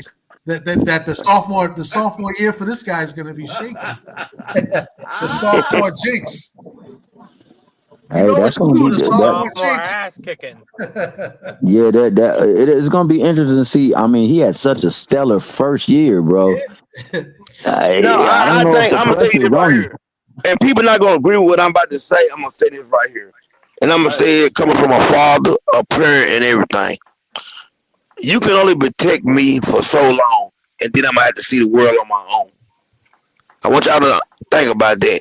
You can only protect me for so long, and then I'm gonna have to see the world on my own. And I think what I'm saying is this: I loved his mother's attitude, but eventually she's gonna have to step back. He gonna have to get his rocks off. She's gonna have to let him become a man. He gonna have to become a man. There ain't no way around it. There ain't no way, no matter how much we say, oh my God, she's standing on business. No. Listen, there comes a time and place for every man to become a man. You got to make some decisions on your own. And I learned that from my mother. I learned that from my father. I made some good decisions. I made some bad decisions, but I still learned and I grew from them. And I want him to grow. And I think he gonna be an all-time great. Free. I think he's a great quarterback. My personal opinion. I think that dude, man, Jaden Daniels, gonna be one of the best quarterbacks we've ever seen. I love what he's doing. Hey, I'm gonna tell you this. I I mean he had a hell of a rookie year, but the thing is, we In got his better. lifetime. We got Yeah, better. Like that's we just my we opinion. solidified the offensive line. We Yep, added yep, more weapons.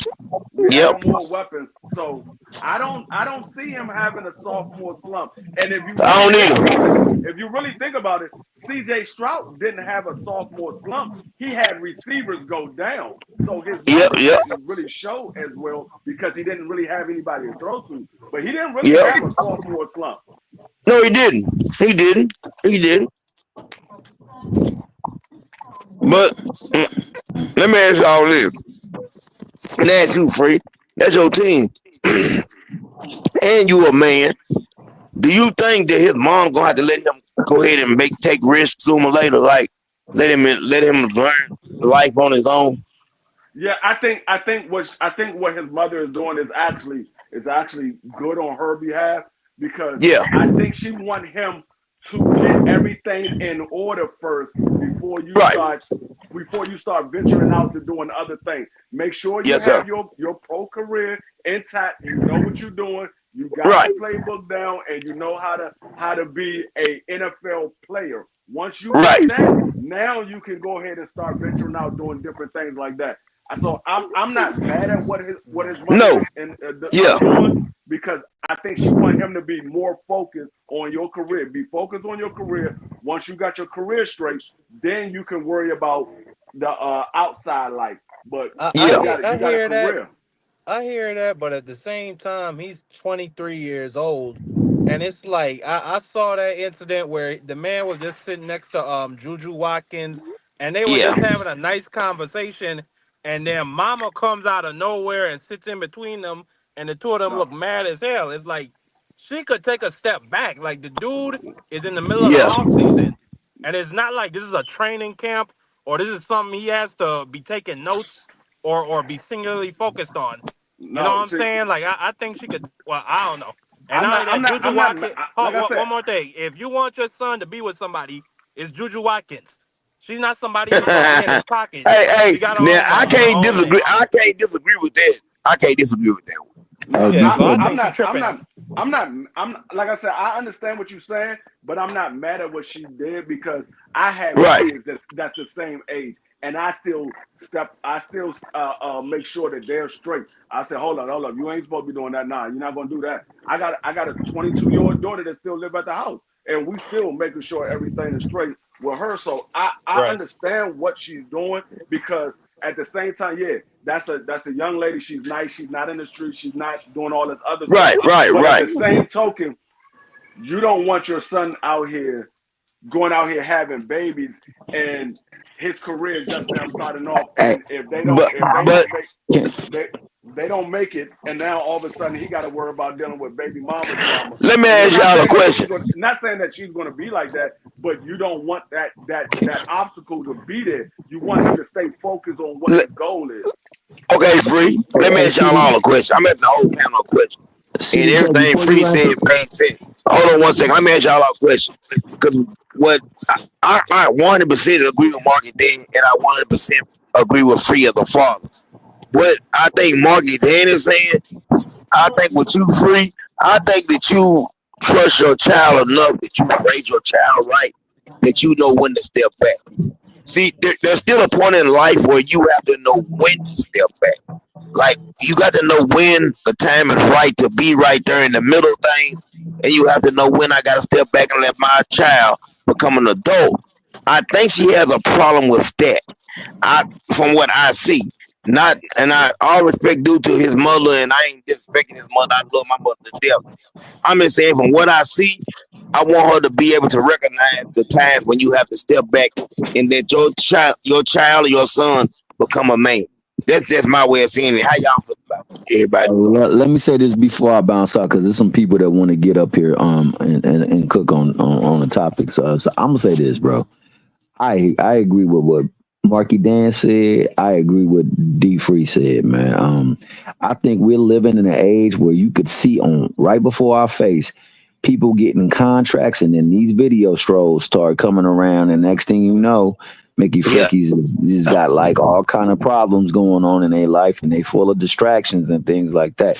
I don't think she really want that for her, and I agree that there needs to be a time where he has to himself where he can learn yeah, how he himself can be a man. So I agree with both. I think that she is doing what she believes is best for him, so that he can be yeah. informed and then know exactly how he should move and with whom he should move with. Because not everybody is good for you.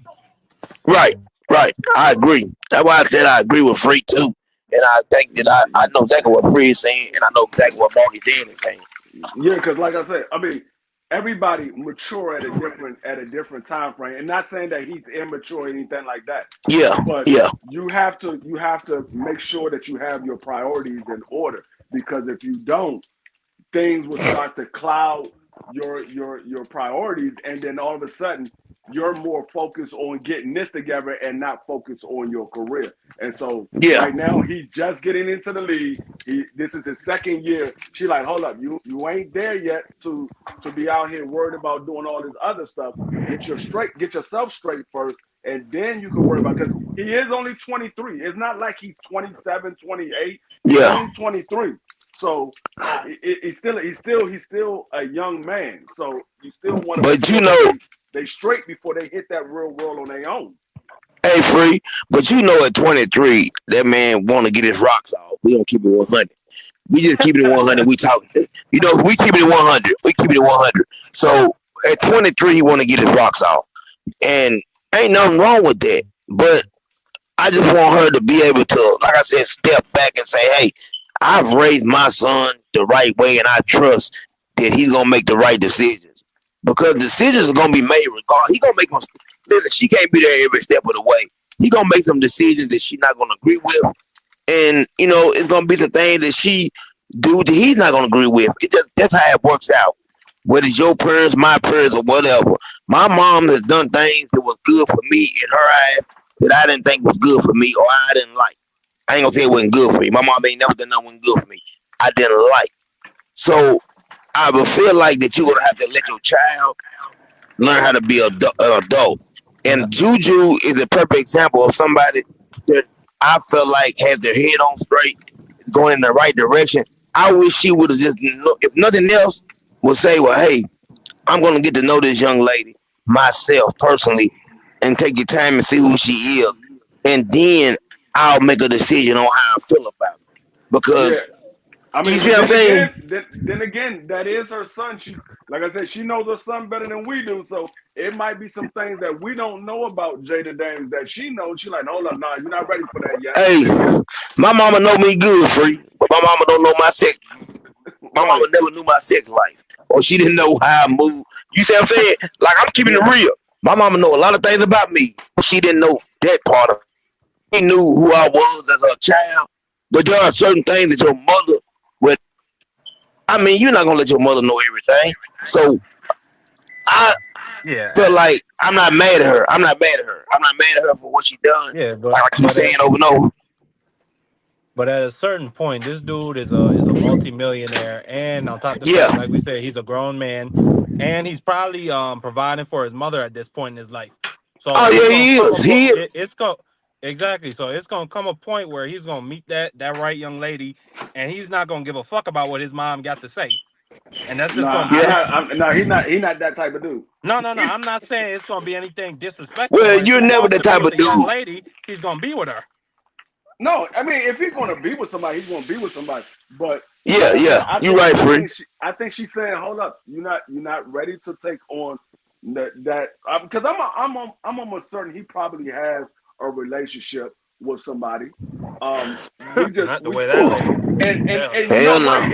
It could have been a situation where he is dealing with somebody, and his mother like, hold up, no, I don't want this going on because this could create some stuff. I And get it. no. I get it for college because college you got some nasty situations that you don't Yeah, need to yeah, be yeah. involved in. You need to Me keep your too. head in books and keep your head on football.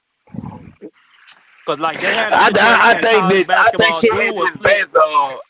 Listen, I Right. think she has his best interests at heart. I think she wants the best for him. I just don't want it to become a situation where she step on his toes too many times and he do miss out on a good opportunity. We never know what a good opportunity gonna come. And I've been around long enough to know. And something my mom always told me, and I've learned from. I'm gonna let you make your own decisions and choices. I'm gonna teach you the right way, but I'm not gonna interfere with what you got going on because if you bump your head, I need you to bump it on your own. I don't want to help you bump it. You understand what I'm saying? And that's what I got. Man, I got one of the. I feel like I got one of the best mothers to ever walk the face of the earth. Done taught me everything. The mistakes I made in life, I made them because I wanted to make them, not because of anything she done wrong. You know what I'm saying? My mom never smoked, drank, done any of those things. I always been in the church. So I felt like that I was able to find my way. I always say this. I was able to find my way home because I was raised in the right way. So when I did get off track, I was taught the right things and I knew how to get back home. So what I'm saying right. is she gonna have to trust and believe that her son has took her values with him and he knows what to do. That's the way I'm looking at it. Yeah, like I said, I don't think it's going to get to that point where Yeah, he's going to be resentful or anything like that. I think yeah, because you can see it. He's like, no, my mother. This. He's a very family oriented guy. He I agree.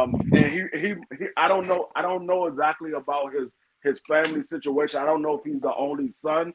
I think he got sisters. I'm not sure if he's the only son or not. But Okay. you could tell he's a very family oriented guy, and he does everything with his mother and his father around. They always Yeah, and I ain't gonna lie, Juju is a beautiful young woman too. Juju a beautiful young woman. Yeah, she is. She a beautiful young woman. I don't know her With personally, a bright but future. oh yeah, she definitely has a bright future. I think she's gonna go on to go do great things. When she get to that WNBA with Caitlin and Angel Reese, they're already gonna be taking over the league competing for MVPs. Then she gonna just add that Tabasco, that fire to it. Yeah, yeah, I agree. I agree with that. I think she's gonna be a very special player. But like Free said, you don't know. You know what I'm saying? We don't know the situation of the dynamic. That's her son. She know him. I just wish the best for him, and I just want her to be able to trust him at the end of the day and trust that he makes the right decision. And I could be yeah wrong. no She might do trust him. I've been saying, but I just want her to, let the world know she trusts him. yeah no yeah no I agree with that, but I mean at some point she's gonna have to let go of the Yeah, daggone training wheels and let yeah, it yeah, go. yeah. You right, So Free. You yeah, you right. it's going to happen at some point. And like I said, maybe he's the baby of the family, and she ain't ready to let her baby go yet. That could be Or, possible. That could be or possible. so I mean, we all know how mothers are with their sons, especially their babies. So Yeah, it could be one of those situations. She want to make sure he's 100% ready before she let go. yeah, yeah. I agree with that. He could be the baby, and it could be that type of situation because mothers don't like letting go of the baby, especially sons. Yeah. They So I don't mean, like. I'm almost certain at some point the father going to step in and say, "Hey, look, you got to let him be a man. He's a grown man. You got to let him be a man." Because his father doesn't seem like one of those ones that keep his mouth shut and just let the mother do whatever she want to do. And I think a lot of it got to do with the fact that she is the manager of his career. She managed his career. He has I believe he has an agent, but I believe she's the manager if I'm not mistaken.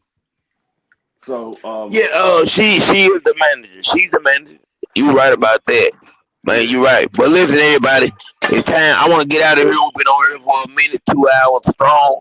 I had a yeah. great time, and I appreciate my brothers. But I need to move on and go watch some TV and get prepared for the night to get up in the morning and go to work. So, man, I salute my brothers and thank y'all, man. Hey, No the Knicks problem. finally won a game. The Knicks finally won a game, man. Salute. They won. They finally won a game. What was the score? It was 106 to 100. Okay, well they won. What the series is now? 2-1 for the Pacers. Yeah, the Okay, Pacers up well 2-1. Kyrie it ain't Kelly too late to hurt. come back. It ain't too late to come back. Nah, it ain't. I just don't think the I Knicks think is the going to Pacers win. gonna do it. I think the Pacers they're gonna be a dark horse team like the Mavericks. If the Pacers win this, they go to the NBA championship, right? Right? No, but I think they win it all. I think they got that good a team. Okay, so you said they got that good a team. I feel like whoever wins out the Eastern Conference are gonna have a hard time against whoever. What is the hold on? What is Oklahoma and what's the name? What is their record right now over there? I mean, what's the series is? It's I think 2-1. I it's think it's it's 2-0. 1-1 right now. The game 3 is today. Game three It's today. 1-1. Game 3 is tomorrow. It's either today or tomorrow. It's 1-1. That series It's is gonna tell 2-1. a lot. It's 2-1 It's gonna Curry. tell a lot to me. Yeah. Oklahoma up 2-1. Yes, sir. They did play 3 So games. I thought they only played 1. I mean, I thought they only played 2. Shea, man, Shea's a different animal, man. That dude's a different animal. Right now, I think he's the best player left, and it's gonna be hard to beat him. Who that? Shea, Oh yeah. SGA. yeah. It's gonna be hard to beat them. It's gonna be Yeah, hard to beat him. he's a monster. Yeah, he a monster. So I say that if they get there, it's gonna be hard. I think it'll be a better matchup between New York and them, Oklahoma City. I do, Not but really. Yeah. I think New York they're gonna be exhausted by the time they get there. that's possible too, Market, and it's possible too. You're right about that. They could be exhausted and tired and not have the energy Brunson, to compete. Cat, Hart. What's the name of the other one? The black the nigga from I can't even remember his name, but they all playing 43 plus minutes every game for the whole Yeah. playoffs. Yeah. They're gonna be dead tired. No, Yeah, they're gonna be tired. I think they're already tired to be honest. So I don't see them getting through the Pacers. Yeah, what do you think? Do you think the Pacers can beat Oklahoma City? I think they have a chance. I don't think they have enough firepower to do it for 4 out of 7. I think they can You're win a right. couple of games here and there, but I don't know. I don't think they have enough firepower. I don't need her. I don't need her. I don't Yeah. think they have enough. I mean, You know what I'm saying? weird things happen, so you never know. Yeah, you're right about that. But we finna get out of here, man. This is CDK Sports Talk Network. Hey, what time? One of y'all going live tonight? I think we supposed to be going live later on tonight at 8:05. We gotta see what BBO gonna do, but I think we're going live tonight at 8:05. 8:05 it is, folks. Y'all tune in. Go ahead, Market Dan. I'm 3 subs away from 50 subs, so I'm gonna be doing my own live soon. Hey, if anybody ain't sub to Market Dan channel, please go and sub. Hit the bell notification and hit the bell notification on mine because I will be going live every day from now on. And I I want you to just be put the able to link. tune in. I just put Y'all the want link Everybody for to tune y'all anybody in. want to looking hear for it. y'all want to hear a whole lot of filthy mouth sub the Marky Dan. You gonna That's hear right. Marky Dan uncensored. Yes, my Right. uncensored First Amendment How rights to many talk subs about you all gotta that. have to go live? 50? Is 50. it 100? Is it 100? It's No, it's 100 to 50. go live from your mobile. Oh, okay. Okay. Well, I got a laptop, so I'm good.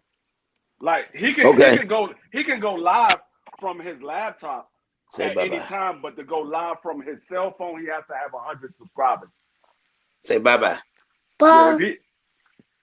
Yeah, if you That's got my That's your son. boy. if you got a laptop, you can go live right now. You just gotta to go live on your mobile app. I mean, on a mobile device, you gotta have 100 subscribers. Oh, Okay. I didn't know 100 that. subscribers. I ain't know that either, but you just told me something I didn't know. So Market Dan is right at the door. Please give him 3 more. If he ain't got it, if somebody's paying attention, please give him the last 3 so we can get there so he can do his thing. Yes, sir. Yeah, We freestyle out. is done. Say we out. Bye, we out.